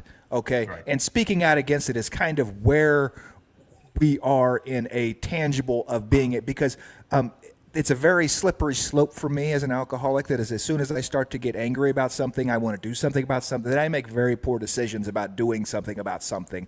And it's usually using our words is what we're taught here, not bullets and bombs, but because you can get angry to the point that I'm going to do something about it, and those aren't necessarily. This is another issue that we need to be responsible enough, educated enough, disciplined enough to know how to wield words wisely. And if you aren't angry, then you're not being moral. So you have to be angry and you have to lash out at them. I'm going to condemn Planned Parenthood. I think it's a reprehensible thing in America. Yeah. And abortion is a reprehensible thing in America, particularly second and now third trimester abortions. They're murder. And I'm angry that we have a country that is celebrating murder. I'm angry that we have a country that is electing Marxists when Marxism has destroyed progress, economies, and freedom everywhere. I'm angry that we have a country that is electing Muslims when Islam is the most deadly and repressive, misogynist, slave-oriented religion in human history. Yes, and I not only use my words, I've written books about these things, and we do programs exposing and condemning these things. And we're going to use our words over the next 1,000 years to continue to expose and condemn these things. In the very near future, there's going to be folks that have a lot of power that are more than just words to be able to make decisions for entire populations. Remember that. You're a flaming sword. Yes. Okay. Yes. So I'm going to take them all out. I'm going to be happy to take them all out because I'm angry at them. And God is much angry at them than I am. That's why he said, I regretted creating humans. We are disgusting. And if you're not angry at them, that's wrong. God wants you to be angry at them, but it's knowing how to respond. And hate is a virtue. And to love, you have to hate, but you need to know how to hate and why to hate and when to hate and where to hate. And hating. Look at Israel responded to 10:7 of 23 by hating Hamas as opposed to Islam. Yes. And doing it with bullets and bombs as opposed to words. And they made a bad situation worse.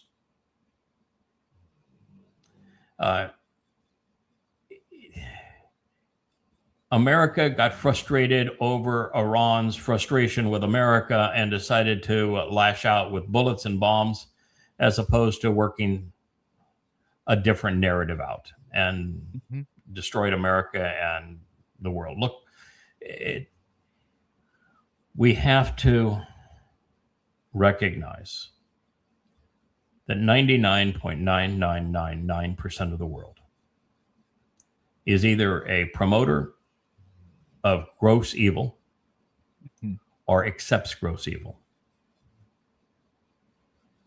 And that there are very few of us, down in the range of 1 in a million, that will speak out against these things. And we don't speak out of these things to change the mindset of the people that are perpetrating them. We speak out against these things to free those who are influenced by them, such that a small percentage of them recognize that this person has the wherewithal, the courage, the confidence to speak out against these things and to be angry at the murder of babies and the maltreatment of women and the lies that perpetrate wars where millions die. That somebody is speaking out against these things, and he has a lot to say about God and how you can survive. And it's our job to speak out that way for that fringe that is capable of being salvaged. We're not doing it to change the Marxists that are Democrats today. We cannot affect them. The MAGAs that are pro-Trump today, you're not going to change them. The Twistians that are anti-Semites today, you're never going to change them. The Muslims that are jihadists, zero chance of changing. The conspiratorialists wouldn't listen to reason if their life depended on it. But there's a fringe that are influenced by these things that can be salvaged, that can be reached. It's one of the reasons why we've had 4 or 5 people that are on the fringe that have claimed to be part of the covenant that have gone into either conspiracy or they're pro-military or they've just become belligerent. And I've just 86 them to say, no, you're blocked. Goodbye. No, we have to be consistent. And our consistency must be that we do care, not because we can make a tangible difference in the world at this moment, but because God is relying on us to be able to prepare a team of people that can serve as those who are righteously indignant as to what they see that is wrong, but can be a moral bastion of what's right and guide that mortal remnant into the garden and beyond. And that in the end is not going to have a second's hesitation on eliminating those who have been promoting these kinds of horrid things. And that whose words, while 99.999% won't listen, and a huge percentage of those will rebel, which is even worse, that there is a tiny percentage, and we don't need much, that are going to listen. They're going to do what all you guys did. You heard me talk on the radio. You said, I've never heard anybody say anything like that before. There's aspects of what he's saying that absolutely resonates and true, and he's the only person saying them. I want to find out whether or not he's full of shit or if what he says actually checks out. And you spent the next 20 years of your life verifying that what I was saying is true. And I've been consistent ever since. And I'm absolutely on the warpath now. And we do this program specifically to expose and condemn the kind of people that are Marxists, that are promoting the murder of little children, and the Muslims that are promoting the abuse of women, and the Christians that are promoting their anti-Semitism, and pedophilia, and the MAGAs that are promoting Satan incarnate. Mm-hmm. And I'm not going to get through this by talking sweet to them. No. God's not. And I'm not trying to save them. I'm trying to save other people from them. Mm-hmm. You said, Kirk? Well, I said the pedophilia of the Christian world, of everywhere, but in particular there. All those shows that we did way back on Shatter and Mist when we attacked the Catholic Church, the big scandal and all. Yes.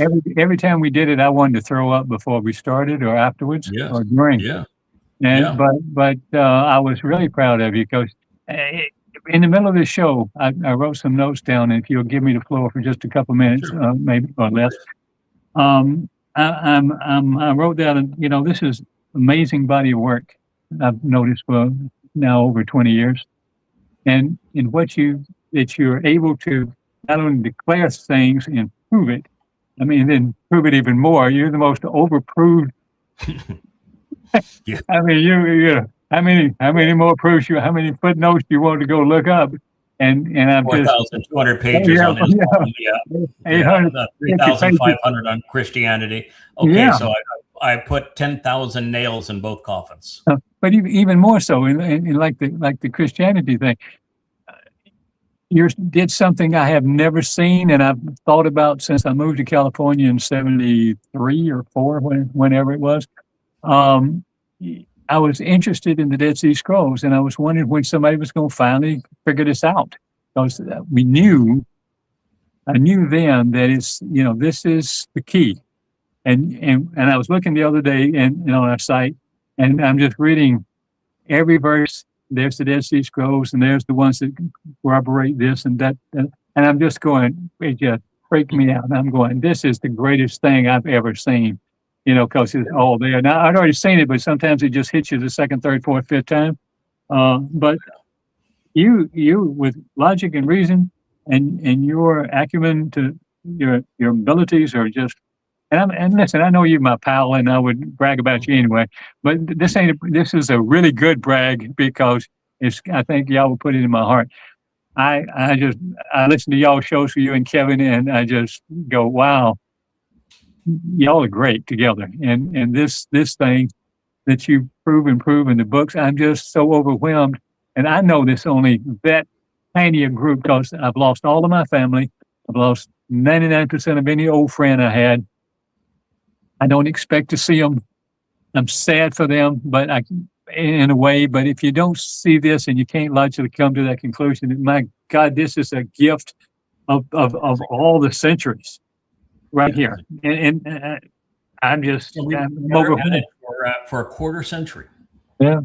The same exact message for a quarter century, and have proven it every step of the way, and Yes, offered every finding free. There are a lot of numbskulls on social media, and X, and this program, of course, is broadcast on social media throughout the many various channels, YouTube, X, Facebook, and many others, who are ranting about this, that, and the other thing. And not a single one of them has ever done any research. Yeah, that's None. exactly. And they have no credibility. They've never done any research. We're just the opposite. When I speak about Islam, I have written the 5 most comprehensive books on the Islamic scriptures. No one has ever done what I have done on Islam, which is to reorder the Quran chronologically and set it into the context of Muhammad's life, and use the hadith to prove that Allah is not a god, Muhammad wasn't a prophet, and that it's a death cult. When I speak on Islam, I speak with authority. I know the religion better than any Yemen. I know the religion better than any Muslim in the world. No doubt. When I speak about Christianity, I know Christianity better than the Pope and better than any Christian on this planet. And I have written absolute proof that the Christian New Testament is completely bogus and that Jesus never existed. And I can proudly say that I killed Jesus. That myth, I have destroyed it. And I didn't do it for giggles. I did it because I'm trying to save God's people from the death cults that want to destroy it, and from anti-Semitism. And I've also destroyed the credibility of Judaism. And I've been around the world, and I know Marxism exceedingly well. And I've destroyed its credibility too. And God wanted this done. We're not doing this for our entertainment. There is nothing to be gained personally by doing any of this. We're doing it because God wanted this done. This is what he asked to have done, because the truth was so buried underneath this pile of religious and political rubbish until we cleared the political and rubbish and religious rubbish out of the way, and the conspiratorial lies too. The truth couldn't be seen. You have to remove the lies before the truth can even be known, and then you have to go and present the truth. And then we did something no one had ever done before. I went to the oldest available manuscript. You mentioned the Dead Sea Scrolls. I corrected the Masoretic text for the Dead Sea Scrolls, removed all of the religious diacritical markings, all of which were bogus, and removed all of the religious translations, went to the actionable root of every word, and honed the craft of rendering that text, and built such a base of knowledge that, at this point, we can read something from Isaiah and I can say, this is what it means for us today. This is who he is talking about. This is what's going to happen. This is how it's going to happen. This is why it's important to you. And no one else in the history of this planet has ever been able to do that. Any one of those things, and we've done all 5 of them. And we've been consistent at it, and moral, and informed, and rational for a quarter century. And we've just begun. Yeah. I happen to agree that this program, even though it currently has low viewership, is going to be the most important program in the world. When we're using the Iowa Broadcast Network here in less than 4 years from now, and this is playing over odds and Jerusalem above the Temple Mount, this is going to be the most important program in the world. And it is the only way to get the attention of that final remnant. We have to do this. You read the Torah and the prophets, and one of the things that people don't recognize is that the number one subject in the Torah and prophets is not God explaining the nature of the Bereth covenant or the nature of the Moedim invitations to meet or the nature of God himself. The number one subject is God's overall hatred for religion and politics and the consequence of those things, and what happens when people get full of themselves and they embrace them. When Jews say they're Torah observant, I laugh at them. Sure. Because if you observe the Torah, you wouldn't be religious. You would know that Jews were obnoxious in the Torah. In fact, there were no Jews in the Torah. There were children of Yisrael, and they were obnoxious. And you would know that in the prophets, it's one horrid, abysmal, reprehensible act after another. It is true that God chose Israel, but Israel has never chosen God. And we need to have a keen understanding of why God made the statement that when men became many, they became universally evil. And I regret having created them. What a statement. We need to understand why he made that statement. And I feel personal responsibility here because now I know my role and what I've done over the ages. And I know that I was the one who recommended the solution, which was those 8 souls above the Teba. And I rebooted the whole Nasalma man situation. Didn't turn out very well. Turned out really shitty. And now I'm trying to bail us out of that problem. And so when I get angry, I'm angry for a reason. Yeah, I'm disappointed that my solution, which I did in, cooperation with God. So we're in it together. I don't get full blame. He doesn't get full blame. And in fact, you can't even say blame because it does turn out well in the end. But oh my God, 6,000 years of grief. Mm-hmm. But I want you to know just how fragile I see the next 7 years. There isn't anyone in Israel that gets it. No one. That's right. There's not. We aren't even close to 1 in a million people that get it. Yeah. That are with Yahweh, that have removed themselves from I regret having created humanity. Not even 1 in a million. And we got to get close to that number. And I want you to know that the effort, the anger that is going to be needed to get from here to there is a lot. It's a lot. And so that's the reason I think this program is so important. It is the opportunity to go through what the most popular social media channel has chosen to feed those who participate in it. I'm not cherry picking these posts. They are one after another. All I'm doing is commenting on them. I want you people to know this is what social media is serving up. This is what Grok on X is endorsing, and it's no better on Facebook. We used to use Facebook, but the AI that runs Facebook is now worse than the AI that runs X. And there is no control, no influence over YouTube. It's just post what you want to post, but the management of YouTube is gone, not reachable, not accessible. Well, I think what we do is very, very Chapat. I mean, it's like next case. Next case. It is Chapat. You know, I mean, it's Makes sense. You know, when I studied, and we're going to get there here in this new series that I'm delivering on Bashar, on the Herald. I don't think we ever talked about it previously, but when you go through the presentation on the Chodar, and you set it up first by the introduction to the Chodar in the 10th chapter of Isaiah, you know exactly who he is and what he's responsible for doing. But then when you read through the 11th chapter, the title that's applied to him twice is he is a Shaphat. He's judge and jury. Mm-hmm. And this is not going to be a dispassionate call.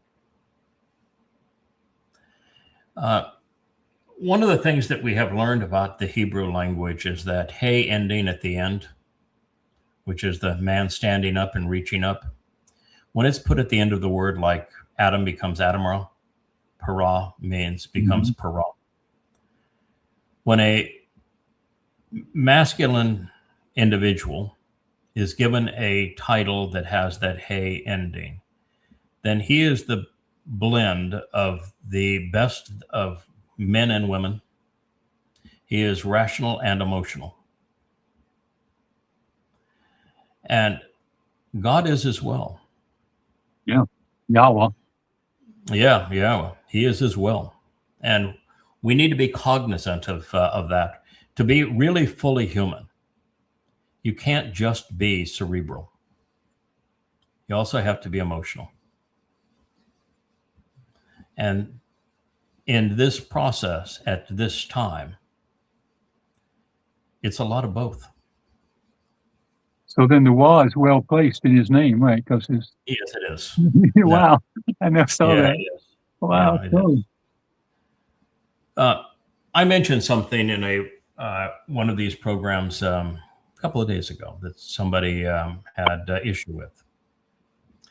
I said that Esau was the rightful heir, and that Jacob circumvented that. Yeah. I said that Esau was his father's choice, which should infer that the father's choice as Dode in terms of our lives, that Esau was his father's choice. It was his mother's conniving manipulation of her husband, and Jacob playing along that stole the birthright. It was theft. Esau made a mistake in marrying Canaanite women, and God was displeased with that. Jacob did worse. He abused Leah.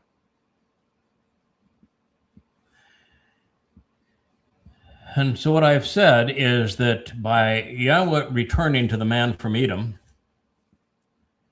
Yahweh's coming full circle. Mm-hmm. He says, I'm going to restore this relationship. You look where Edom and Moab are relative to Yehudah. They're just on the other side of the Jordan River. And as Kevin said when I brought up this example, he knows exactly what I meant when I'm saying that, because what you said is Hebrew and a bar. Mm-hmm. Hebrew means the other side. They are twins, cousins of Israel. And so the woman, Ruth, is from Moab. And the man who, according to Yashayah, saves many, who is called the Gaal, the Redeemer, twice, who is called the Yasha, Savior, twice, he comes from Edom. Why? Because we're going to restore that family. That's what we're going to do. And so somebody can say, well, that's not fair because God says he hated Esau.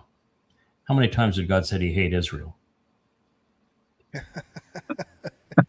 Point. I know I don't have enough fingers and toes to count them. I know.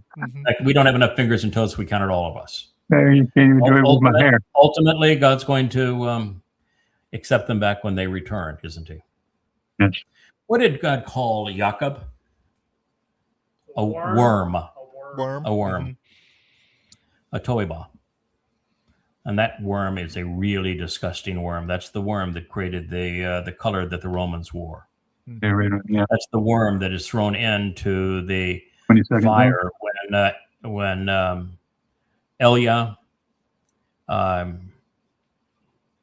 orchestrated the roast of the bull to annihilate the religious and the political in Israel. It was a toba that was thrown in that.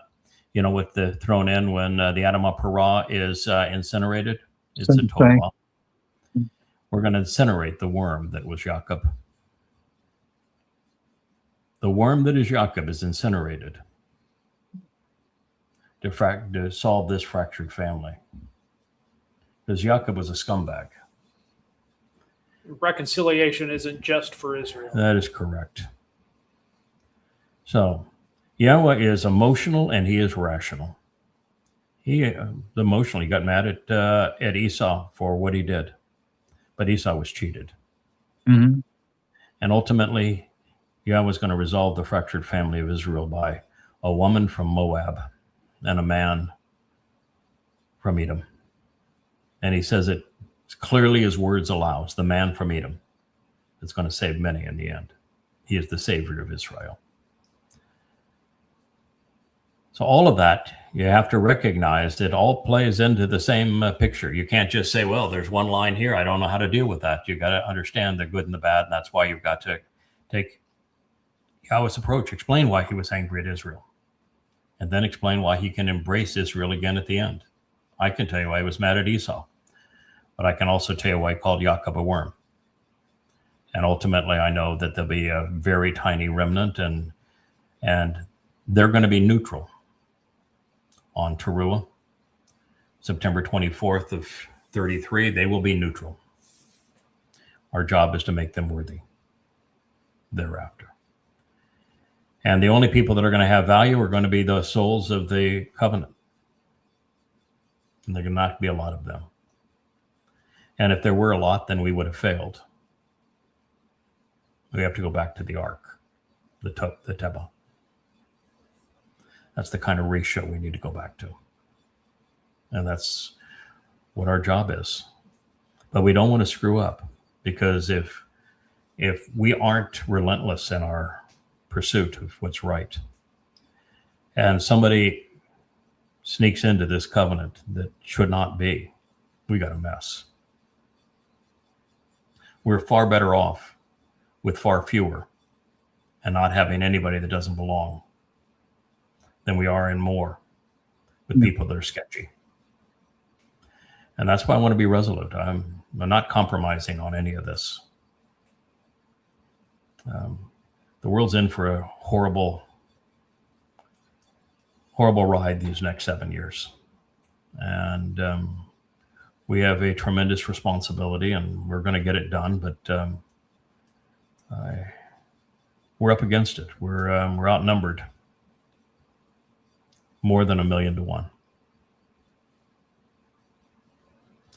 So when I get angry at the likes of the anti-Semites, which we had two that I dropped an F-bomb on 2 days in a row, both appropriate uses of that terminology. And by the way, God swears. He calls people shitheads all the time. Because they are. Because they are. because they are. Really So- wrong. The shoe fits, right? So let's just be honest about our speech. There are times when it is an appropriate response.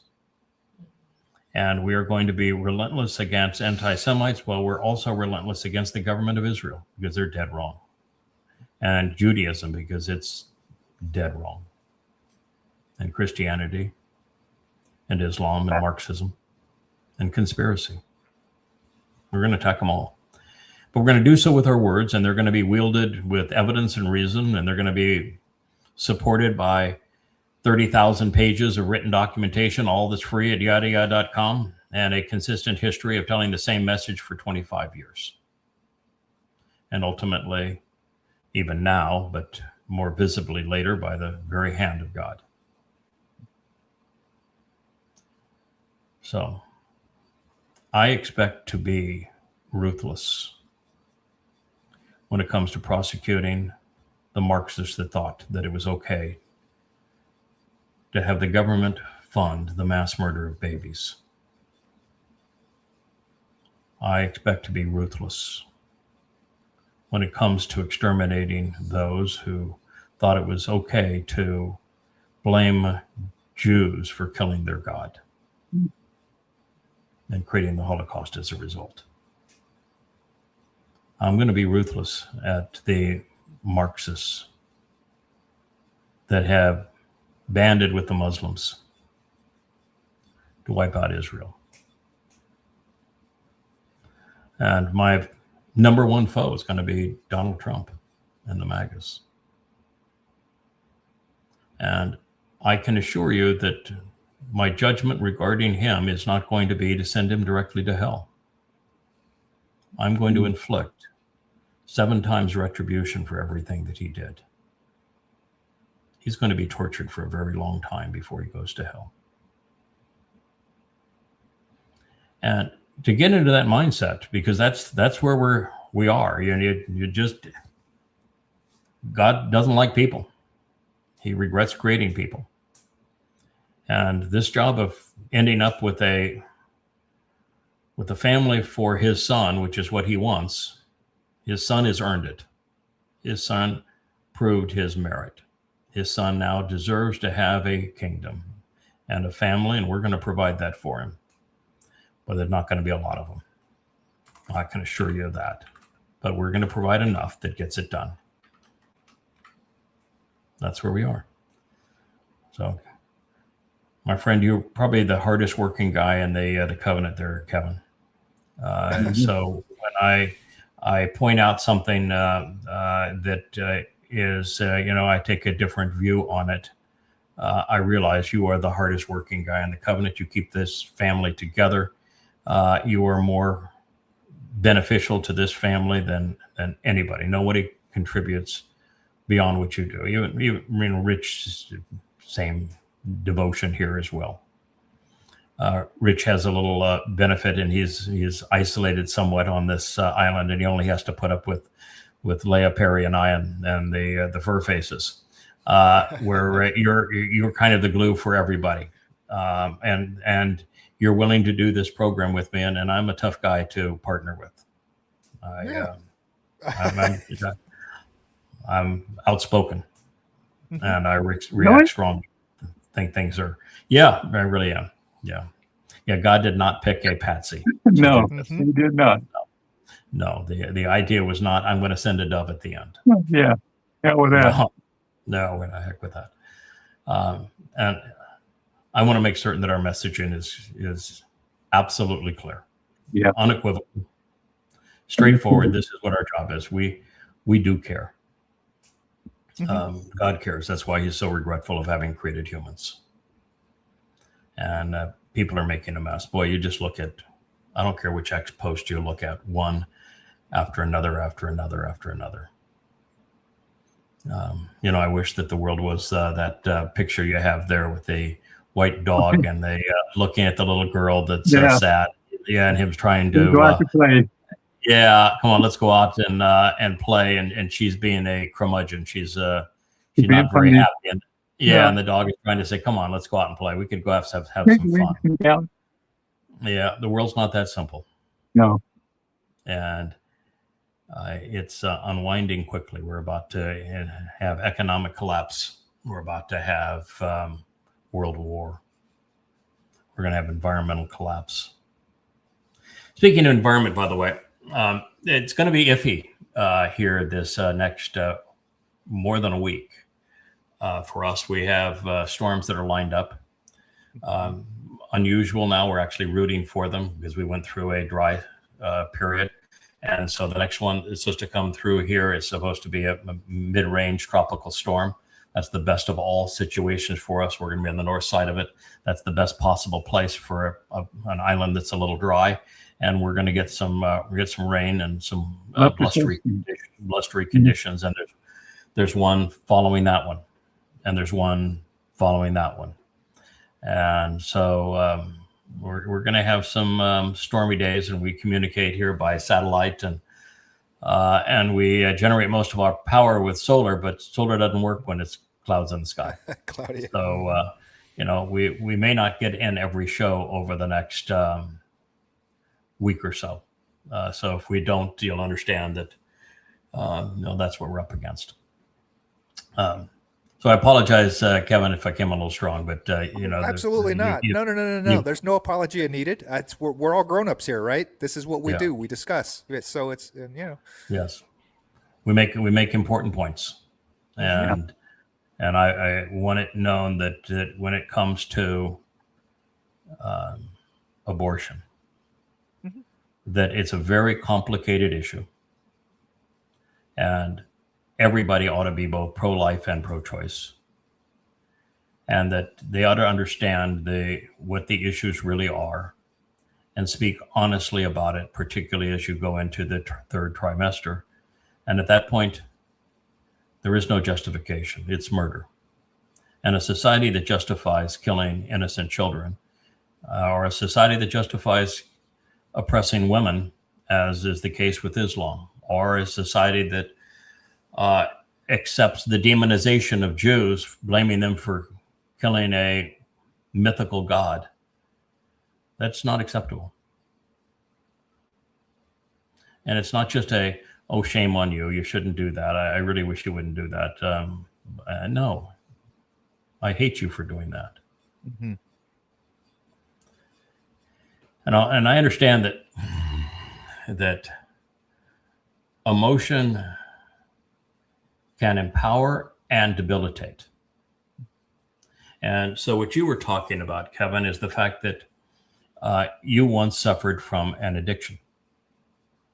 And with an addiction, too much emotion can trigger a bad result.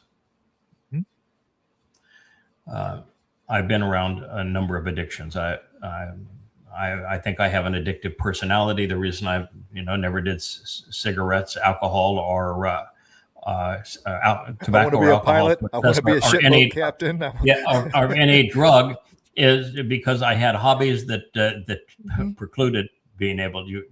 You can't do those things if you like to fly airplanes or have boats or run public companies. They frown on you for doing that kind of stuff. But also, I just thought that trying to resolve those cravings might be too much to overcome if I have an addictive personality. So the easiest thing was just not to get hooked on them. But I've seen many friends both struggle and lose the battle to alcohol or cocaine or tobacco with cancer. And I've seen friends overcome. And I can tell you the friends that I have that have overcome are the strongest of all friends. They have character. So you're actually in a stronger position, not a weaker position, because you know what that was like and you don't want to go anywhere close to that again. And you know that you recovered from it, which gives you tremendous strength, because something else happens, you can recover from that too. So it makes you a better person, not a worse person, to have had an addiction that you've overcome. It makes you a stronger person. And look at Doug. He had the addiction for really, I think it's the abuse of women. And he finally had to overcome it. And we had to have a lot of meetings on how to appropriately treat women with our son, Dode. So I recognize that. And I recognize that most people, when they get mad, they get violent. That doesn't mean that all people who get mad get violent. Nor does it mean that you shouldn't get mad. There are people, and I'm one of them, that I can get mad and stay composed. I can get angry and use my words and never lash out with my fists.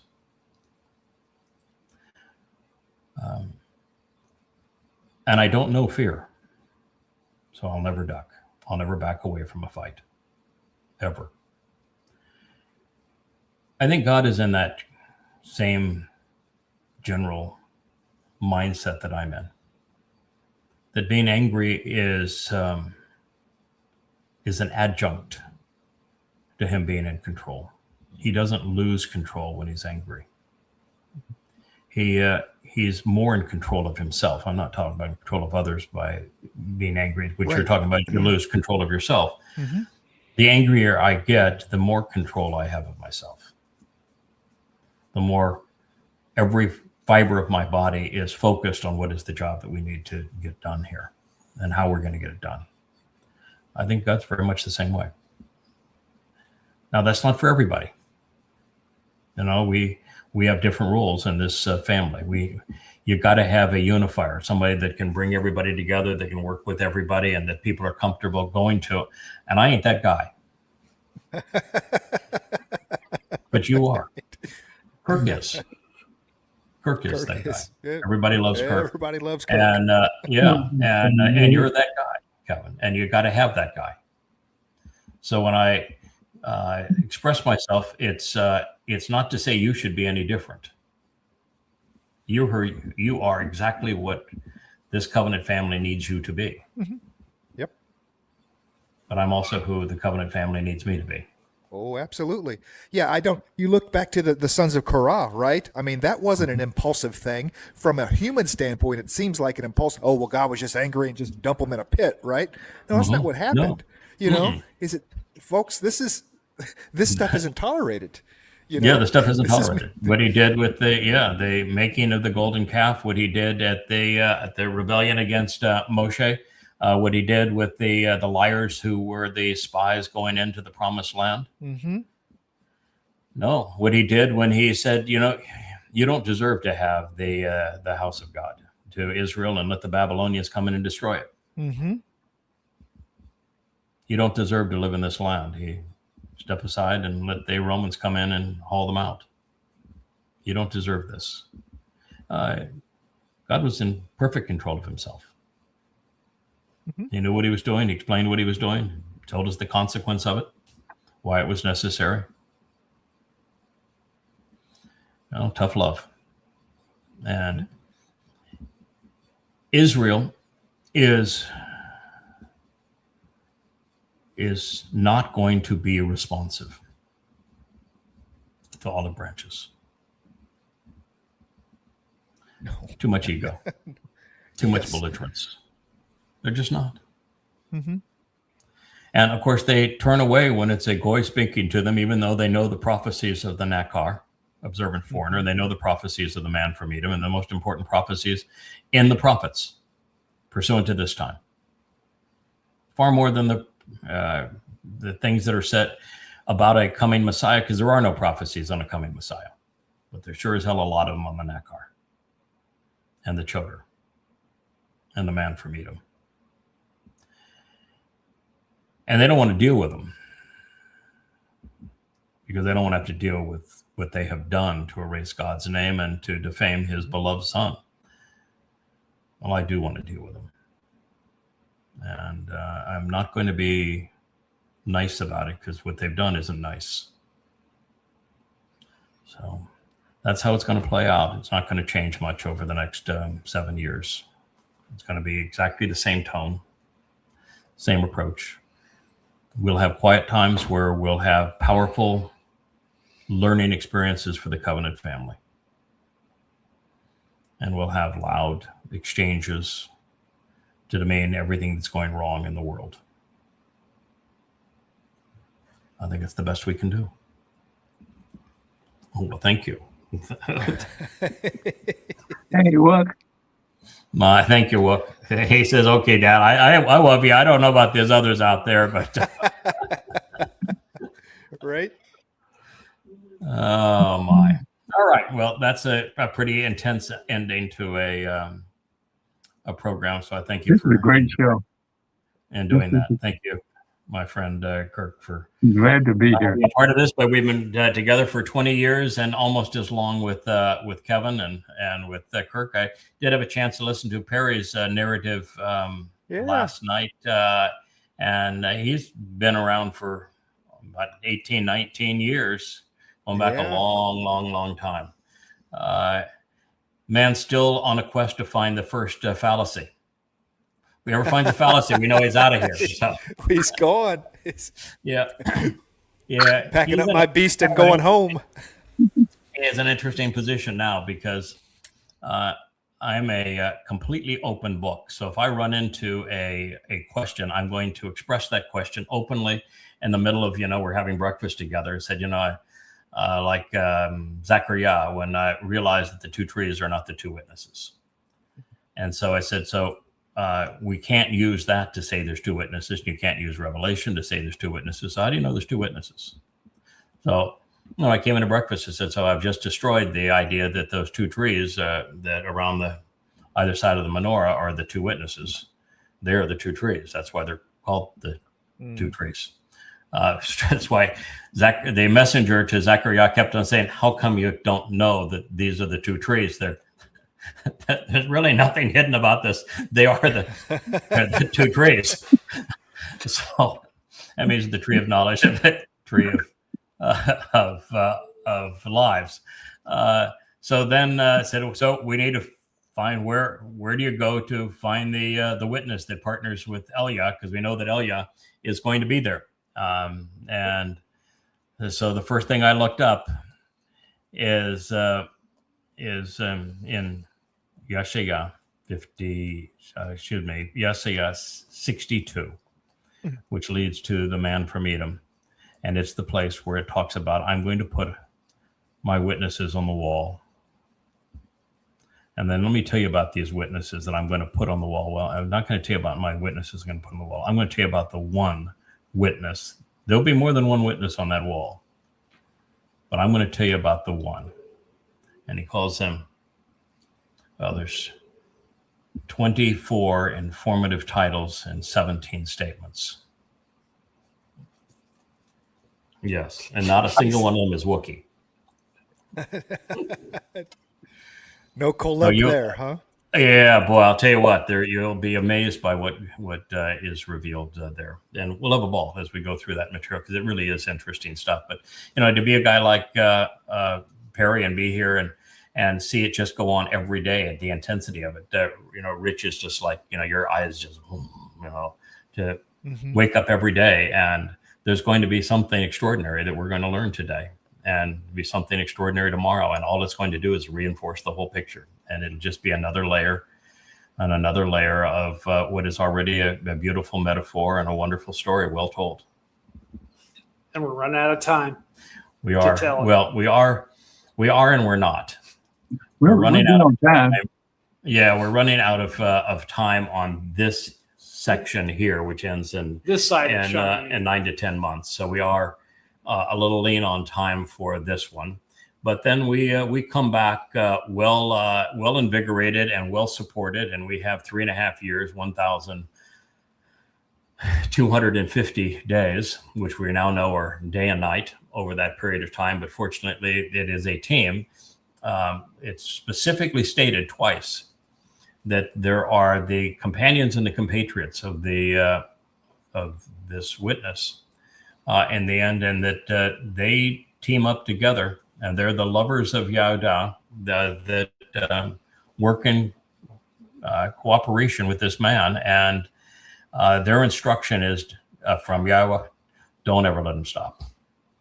Never let him stop talking. Never let him stop acting. Don't ever let him stop.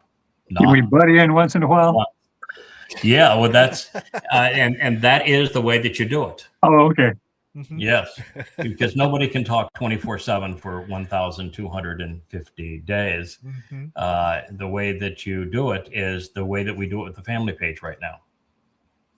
We have lots of people that are part of the voice. The voice is coming in from many different people, and there's many contributors, and that's how you make it go. Because what you do is what Yahweh likes to do: you delegate. And so it all is a team and family approach. So that's how you get it done. Otherwise, it would be impossible. Yes. Okay, Wookie. But we're fading on our visual That's image good. there, We're but losing the stream. we're and losing Wookie's like the lunchtime. visuals. All right. So thank you. Wookie's Thank hungry. you, Kevin. We'll be back with you later today with part 3 of Bashar. It's already been fascinating. We're just in the 33rd Mizmor. We've got a lot of really interesting ground to cover. So thank you, Kirk. All righty, my friend. See you later. All right. See you later. Bye. Hey there, thanks for tuning in. That was Fetch. Gotta run now. Catch y'all on our next podcast.